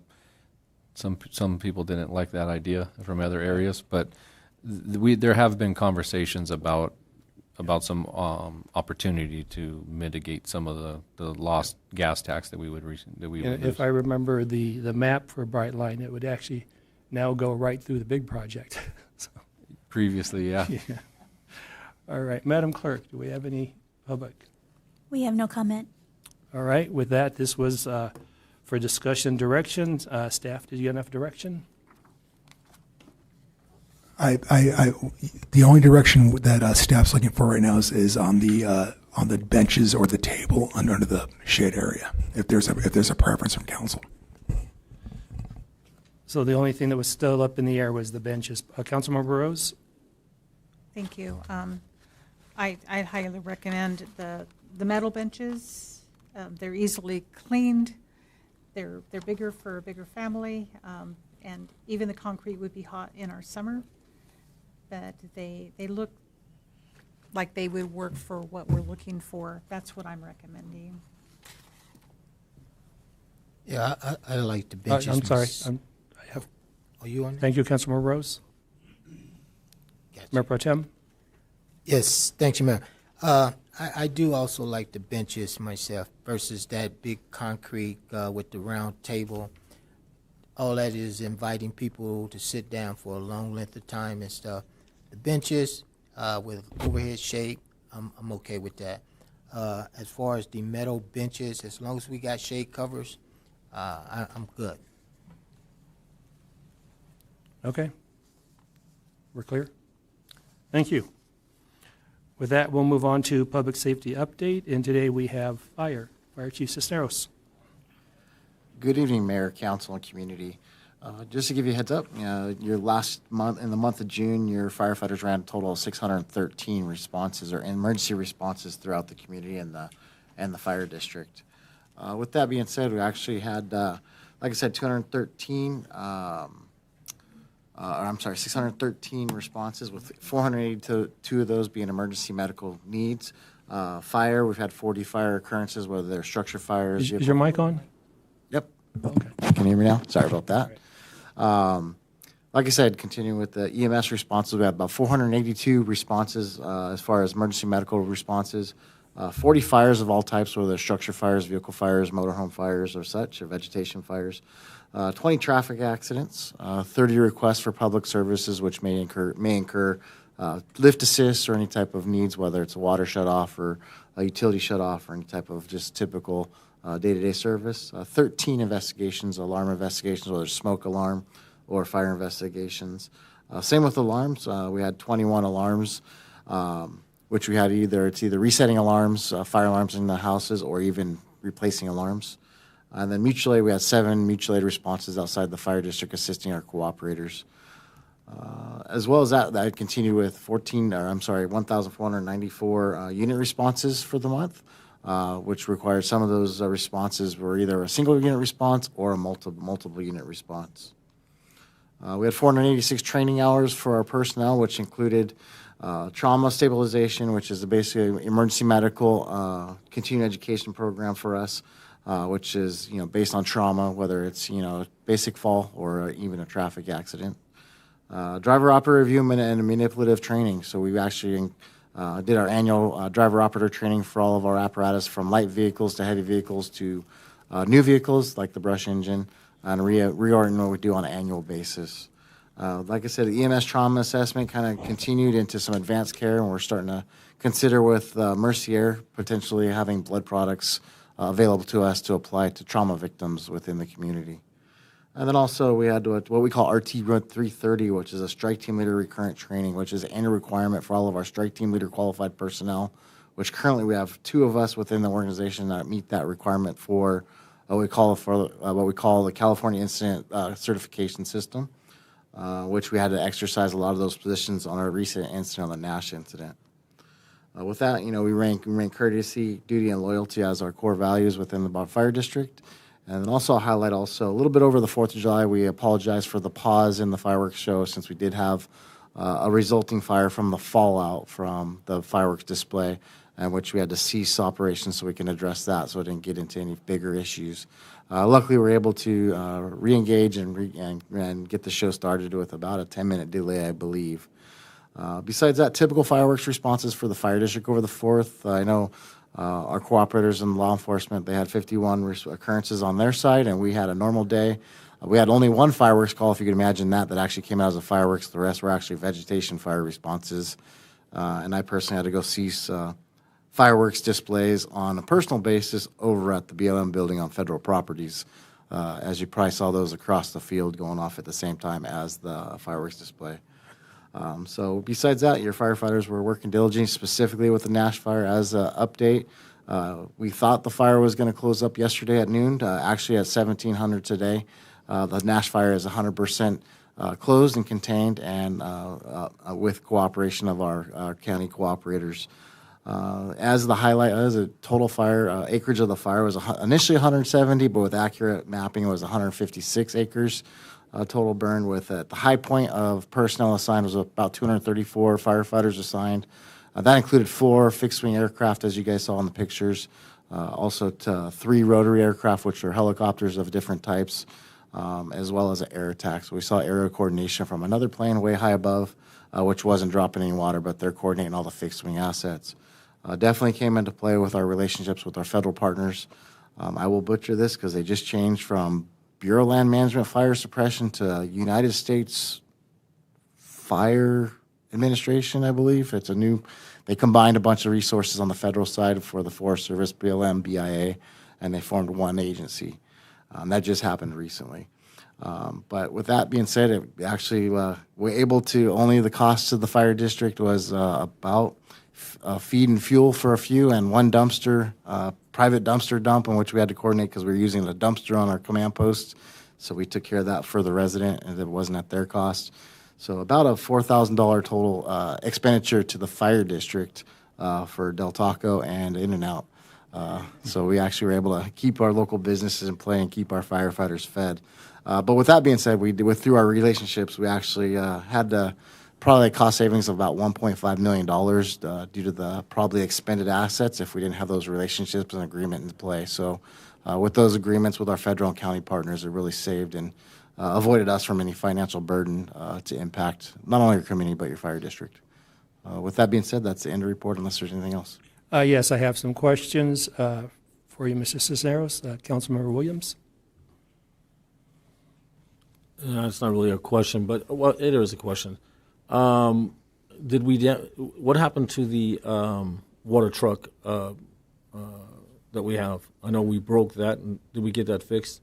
So we do have an aged water tender, which if you go through the DOT life service, it's beyond its service life, and it's actually not a true fire suppression resource. It's actually a construction water tender that they procured, I want to say 20 plus years ago.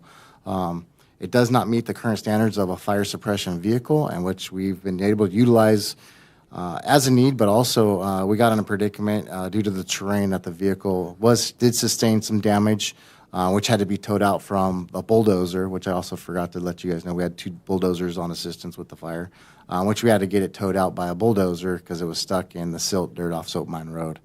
It did sustain some damage, but also, again, last night we had another fire in which I drove the water tender to the call off the freeway for a 2-acre fire about midnight last night, and then it actually went into limp mode and wouldn't get into gear last night. So we were able to kind of figure it out, reset some things, and get it back rolling, but it does not currently meet the needs of the fire district. If it was a construction site, it'd probably do well, but not as a fire suppression resource. And it's unfortunately, it is manual, so some of the youth firefighters coming in these days don't quite know what that third pedal is, and the stick in the middle of that puts it in gear. So I've had a couple training issues with some of our younger folk, starting off with some other smaller vehicles of personal nature in the back of stations, learning how to drive manual vehicles instead of big vehicles. So, but yeah, we did sustain some damage. Besides that, there was no injuries to any personnel or any residents. Initially, with that fire, we did have a life safety concern. We did have a trapped resident who was an elderly female who our firefighters were able to rescue. She was deaf as well as blind. So, and luckily, their neighbors alerted us that she was in there, so we were able to retrieve her during the initial half hour of the fire suppression efforts, which we did have a significant structure threat. So that's where we had to pull the trigger and ask for a lot of resources, which you don't have access. And I think the resources came from as far away as Big Bear, as well as Rialto, Fontana, Victorville. We did have Marine Corps Logistics Base, and we did have out in Hole in Wall out there. Some federal resources came in to help us out between here and Needles. So, and then the fixed wing did come from Sacramento as well as Fresno. Do we know the cause of the fire? Cause is still currently under investigation, and the investigation is being assisted by Chief Capelli, who was the initial attack incident commander, as well as our federal partners, investigator from the Forest Service, as well as the county fire. I'm going to leave it with this. You did an excellent job. Your staff did an excellent job. Myself and the mayor were down there at the briefing to watch your team work, to watch you guys get it done. The city's very proud of what you've done, and you did a fantastic job. We owe you a gratitude of love and respect, because if winds changed, it could have been a very, very bad situation. Yes, and we appreciate the support of the community and elected officials, especially coming to help feed our personnel, as well as Director Hildreth and Councilmember Williams, and getting out there to see firsthand. We're glad we didn't burn some people's crocs. Thank you, Councilman Williams. Councilmember Rose. So I'm glad to hear that that no structures burned, and that you were able to get that individual out safely. There was a young man that initially started to alert the neighbors. Have you considered, or hopefully this council has considered, to recognize this young man, because his quick reactions were able to alert a lot of the neighbors to evacuate? Is that correct? I had just learned of this individual actually this morning, so we'll be reaching out to him and getting his story, because he's also a critical piece to the fire investigation as well, and the potential cause. Okay, wonderful. And the only other thing is, you did say that it's 100% contained, about 156 acres. 156 acres, and at 7:45 this morning, they did find the 3 hot spots, but County Fire came in and assisted and put those hot spots out. So 100% contained, and the incident's officially closed with our dispatch and County Fire dispatch. I also didn't realize that politicians were allowed down in that area. So, I'm glad that everybody remained safe, and that you got the support that you needed. But again, I just want to reiterate what Councilman Williams said, is we owe you a debt of gratitude. your team, and all the partners. It certainly was something to see firsthand what firefighters, even the pilots in the air, dropping everything to mitigate the fire. So thank you to your whole team, and that's all I can say. And no need to apologize for the fireworks display on the 4th. Safety was first. Thank you. Thank you very much. Thank you, Councilmember Rose. For the record, I was just there for the morning briefing. Information was important for me. With that, we will move on to council committee reports. Councilmember Hernandez. None. Mayor Pro Tem Noble. Thank you, Mayor. Just a couple of things. The next military affairs meeting is going to be on the 14th of July. I just want to reiterate the 15th of July is the change of command for the Commanding General for National Training Center, General Anderson, who will be leaving. So I just wanted to make sure everybody that wants to attend that is available. The Victor Valley Transit Authority meeting will be on the 20th of July, and that's going to be in the Victorville area. I also attended the Mojave Desert Air Quality meeting for Councilmember Hernandez, and just a couple of things that came out. The Lynn Kent, the BNF representative, came out and gave a fantastic presentation to the staff and also the board on the BNF project, and she highly and kudos to the city of Barstow for approving the project and the way forward in making this happen. She also gave kudos to the board that was there for their effort in getting everything approved and processed in a timely manner that helped push the project forward. Also, the board approved their budget, 14.8 million and 12.3 million. A huge budget. And my hats is off to Councilman Hernandez for what she does down there and keeping me abreast on some of the projects that are going on. And their next meeting is going to be on the 24th of August, and more to follow on the agenda item. And that's all I have to report on committee. Thank you, Mayor Pro Tem. Councilmember Williams. I have none. Thank you. Councilmember Rose. Nothing to report. Thank you. I did attend the Mountain Desert League of Cities, which was held here in Barstow at the Harvey House. And I apologize. I am the one that brought that to Barstow when it was a 4-day holiday weekend, and some staff members did have to work on their 4-day holiday season. I apologize to them already. Oversight by the mayor. On the 24th, I attended the Chamber's Economic Development meeting, and the Development Committee has appointed Dr. Laura Alvarado as the chair. So they've been without a chair all this year. We now have a chair. On the 26th, I attended the Mayor Pro Tem meeting along with our Mayor Pro Tem in Big Bear, and discussions there from the other high desert cities that contract with the sheriffs is their cost of the contract is going up due to the cost of lawsuits. They're still discussing a JPA for animal control services, but the JPA would not be the animal control itself, but the services such as vaccinations, things, the third parties we would work with. Maybe all the cities get into a JPA with that. Atlanto mentioned that they put a street bid project out that came in $1 million under as our street projects came in. Apparently that's just the times right now. And also they're asking, they want to create a vision for the region. So they're asking each city to chair their vision so they can take each city's vision and develop that area vision. And then on the 1st of July, I attended the SBCTA meeting down in San Bernardino. And main thing there affecting Barstow is they're still working on that 10-year plan. And then the assistant city manager and Mr. Hildreth, we've got a meeting with the director, I believe, Wednesday or Thursday. It's on my calendar. I'll be there. Okay. That's all I have. So with that, we will move on to business of the council. Councilmember Hernandez.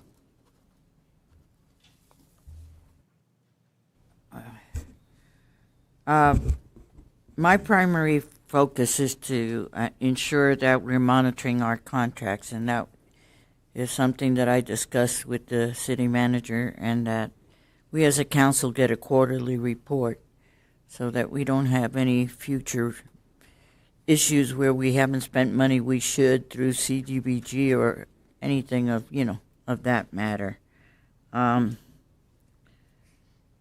Virginia Way and Gray Street are done. They're getting ready for striping. I think a lot of people were in shock, especially over Grace. And I didn't realize how much the high school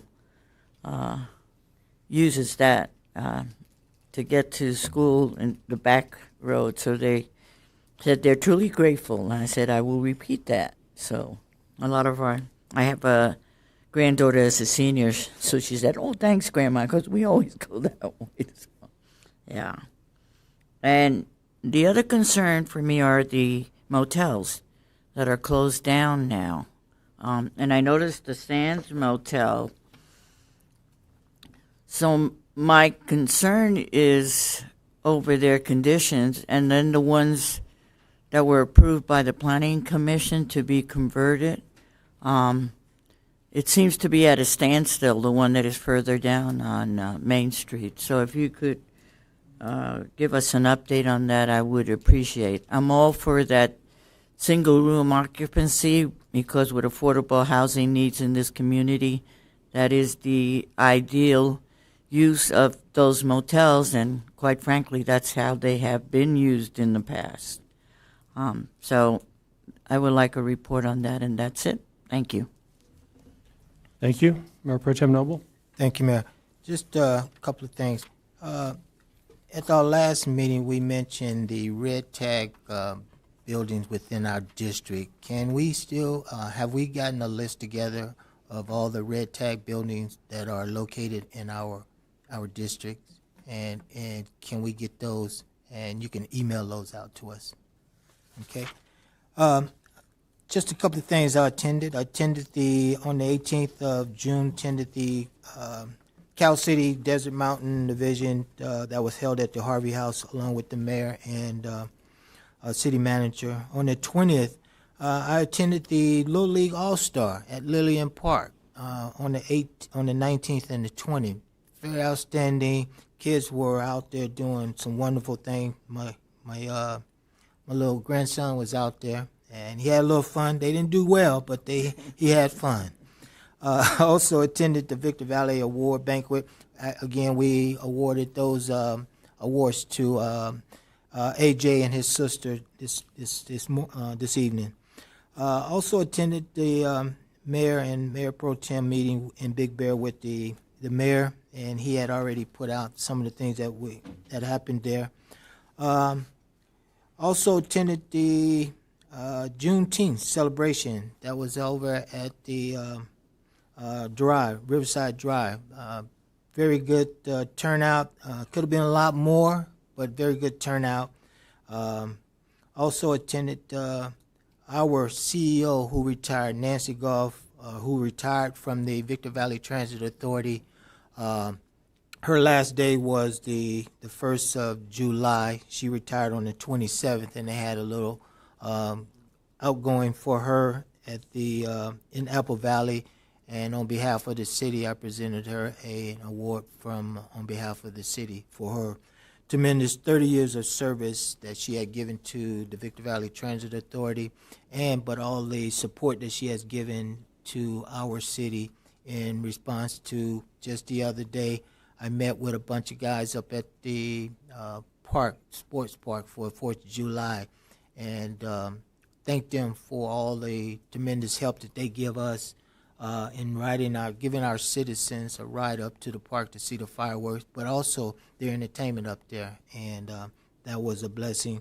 And all that's because of some things that we've partnered with the Victor Valley Transit Authority, and the partnership that we have with them has been tremendous. And for the last few years that I've been on the council and on the Victor Valley Authority, they have tremendously supported us in everything that we do and everything that we have asked them. So my hats off to Nancy, her staff. Rod Goldman is going to be the new CEO, and he took over on the 1st of July, and he's going to be the man that's going to move the Victor Valley Transit Authority further into the future. And with that, I believe that's all I have for community business of the council. Thank you, Mayor Pro Tem. Councilmember Rose. Mayor, I'd like to request to speak after Councilman Williams, please. That would have been a motion at the arrangement of the agenda. Please proceed. Well, that's what I expected. I do want to recognize Mr. Wiesna's comments. You are right. You have your First Amendment rights, and you have a right to say what you want to say without anybody challenging your character or saying the positions that you're on. You have a right to say what you have to say. So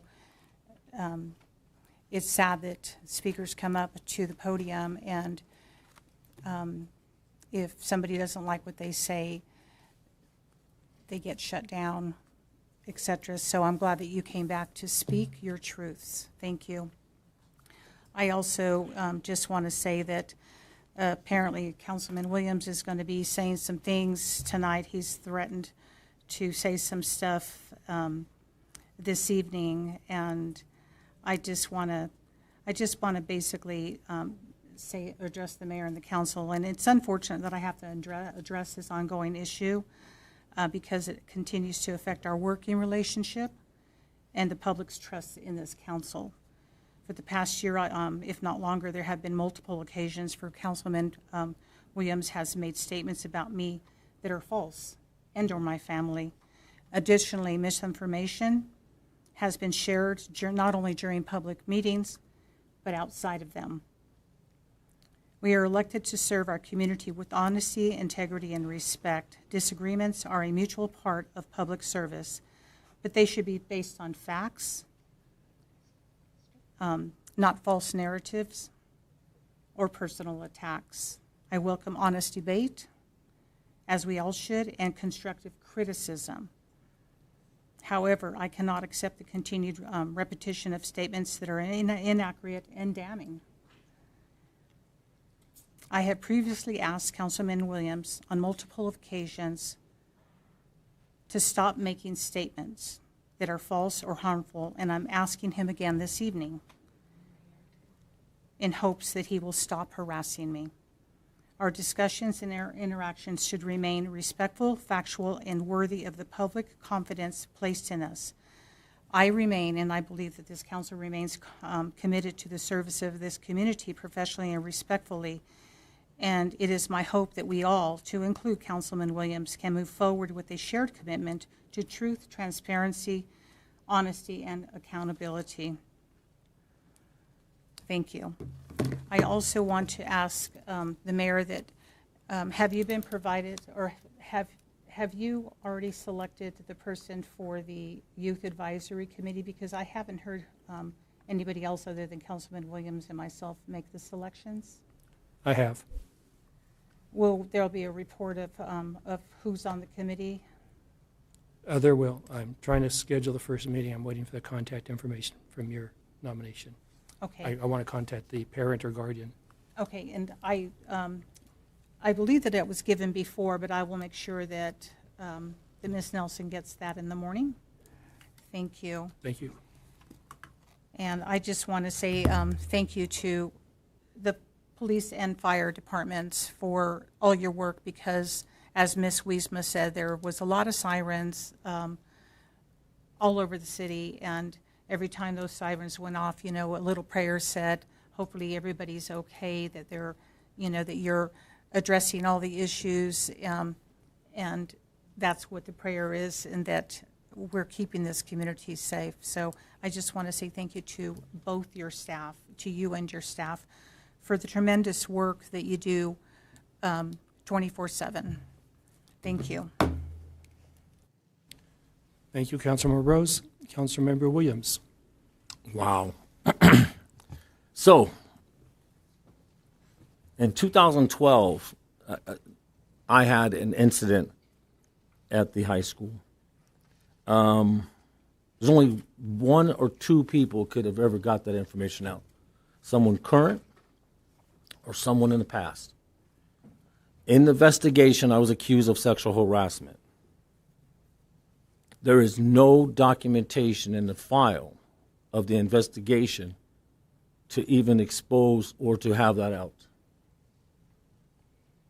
I was sitting with the political clown and someone high up in this city that says you did it.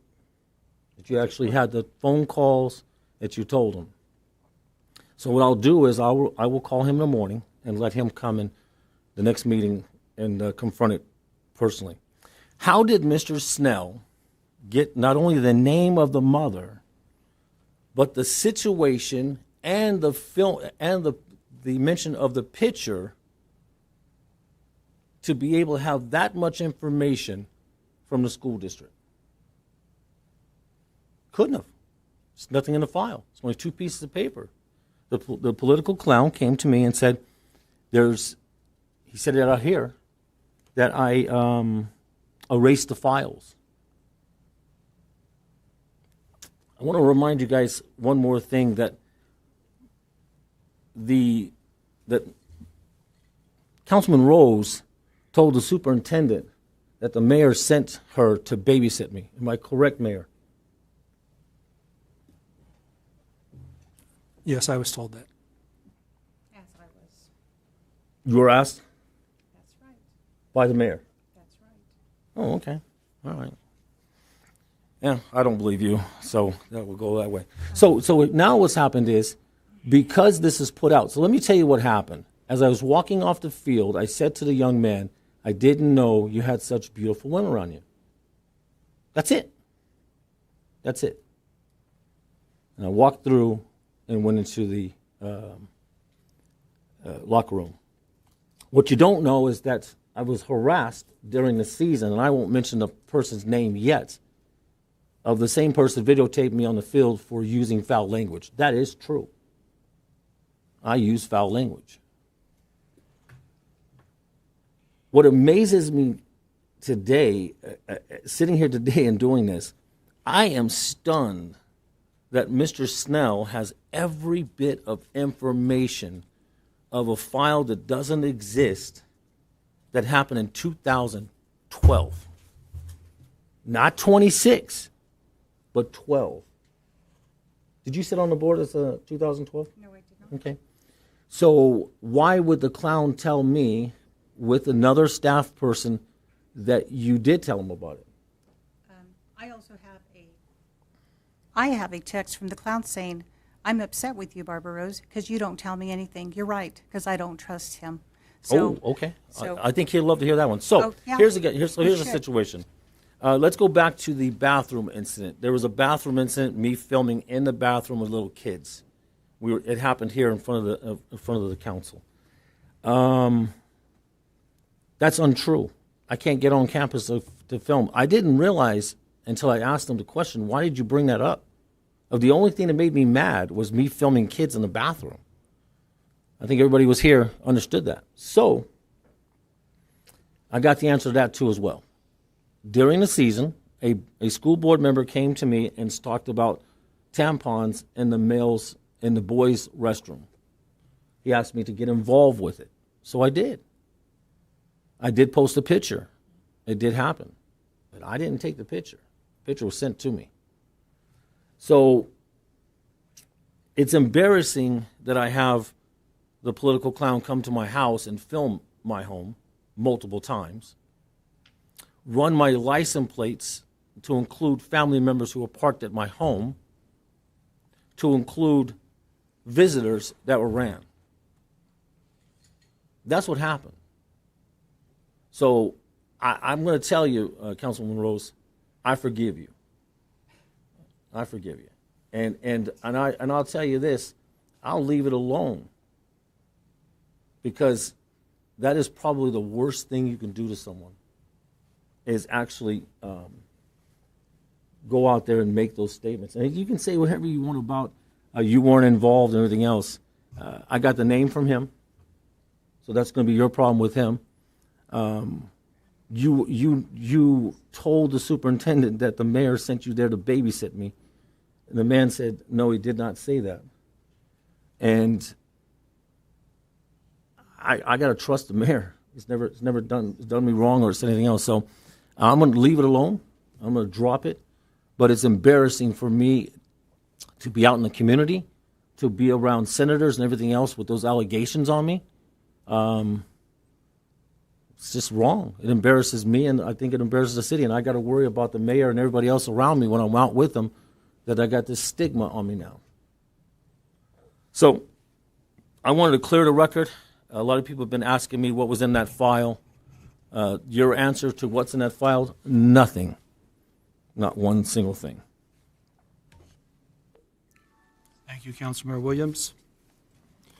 All right, just to answer a few questions from tonight. Ms. Wiesma, you brought up the Hawk system. The only one I know in planning is for the school on Rimrock. I don't know of any other that are being planned. There are other safety measures being brought up around the schools with that school program, but that's the only Hawk system I'm aware of. Regarding your question on non-residents being on committees, I've got my answer, but since we have new counsel, I'm going to confirm my answer with him, and I'll get back to you on that. Be sure that what I've been told in the past is accurate. So not as busy the last 2 weeks, maybe with the holiday, but on June 20th, I did go to the Juneteenth and spend a little over an hour there. It's good to see. It is well attended, but it would be nice to see more people there. On the 24th, along with the Mayor Pro Tem, we attended the annual All-Stars Award Banquet, the first annual, at the Victor Valley Performing Arts Center. On the 25th, the next day, I was invited to by the DOJ to the Community Relations Board meeting at the Federal Correction Institute in Victorville. And they had a good program there. They showed several ladies that were graduating, both in culinary, in CTE, and these were ladies about to be released, and so they're showing how they're getting them prepared to go back out in the community and hopefully change the lifestyle that put them in there. On that same day, I ran back into town and managed to swing by the Community Resource Fair at the Cora Harper building for about an hour. On July 1st, I attended the Rotary Installation Dinner. The new president is Elena Rivera. And on July 4th, I went by the sports park again for about an hour, just to have the opening ceremonies there. And I asked a question of the city manager already, and she'll be looking into it. But my question, because when my kids were young, we used to drive there. It opened about 1 o'clock. SunCal was the first one that brought in the water slides and stuff, and we drove in there. So I just want to investigate, when did it change to park miles away or get the bus to take you in? If there's a good reason, I don't want to change that. But if not, it just seemed to me that we had no issue getting in and out back then. Yes, there was a lot of traffic. I only stayed to the end once, and it was a lot to get out of there.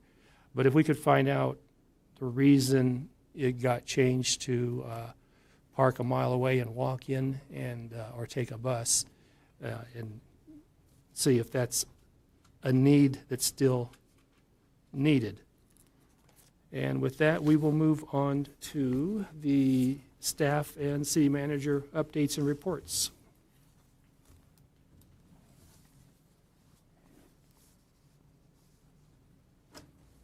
Thank you, Mayor, members of the council.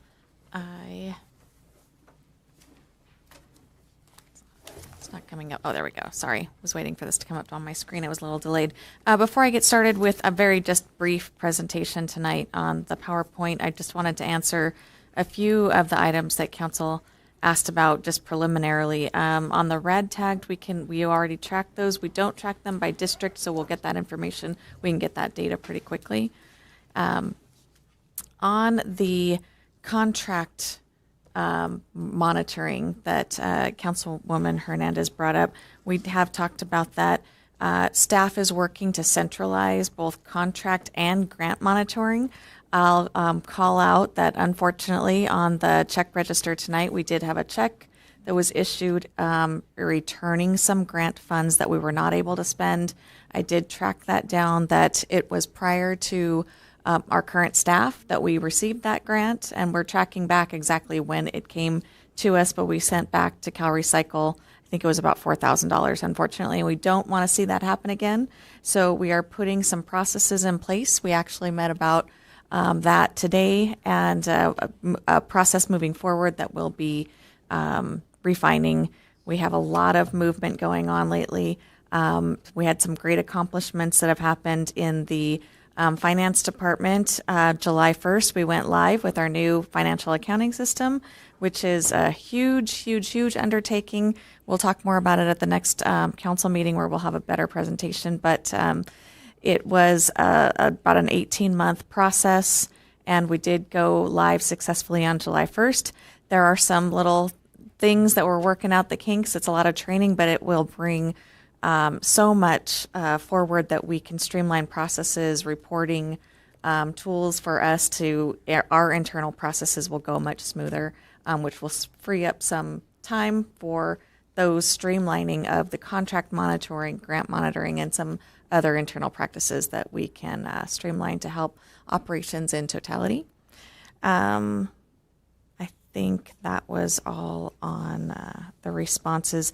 We did also talk today about tracking down when the changes have happened for 4th of July celebration.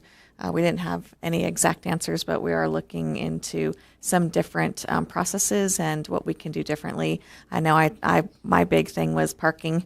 What other parking can we expand on with the sports park? So we'll be looking into that before, not only before next year, but just in all of the events that we have at the sports park. So with that, I'll move on to the presentation. We've got just quickly upcoming meetings are just the Planning Commission meeting on July 13th and City Council on the 21st. Going back to the event, I just want to say thank you to everyone.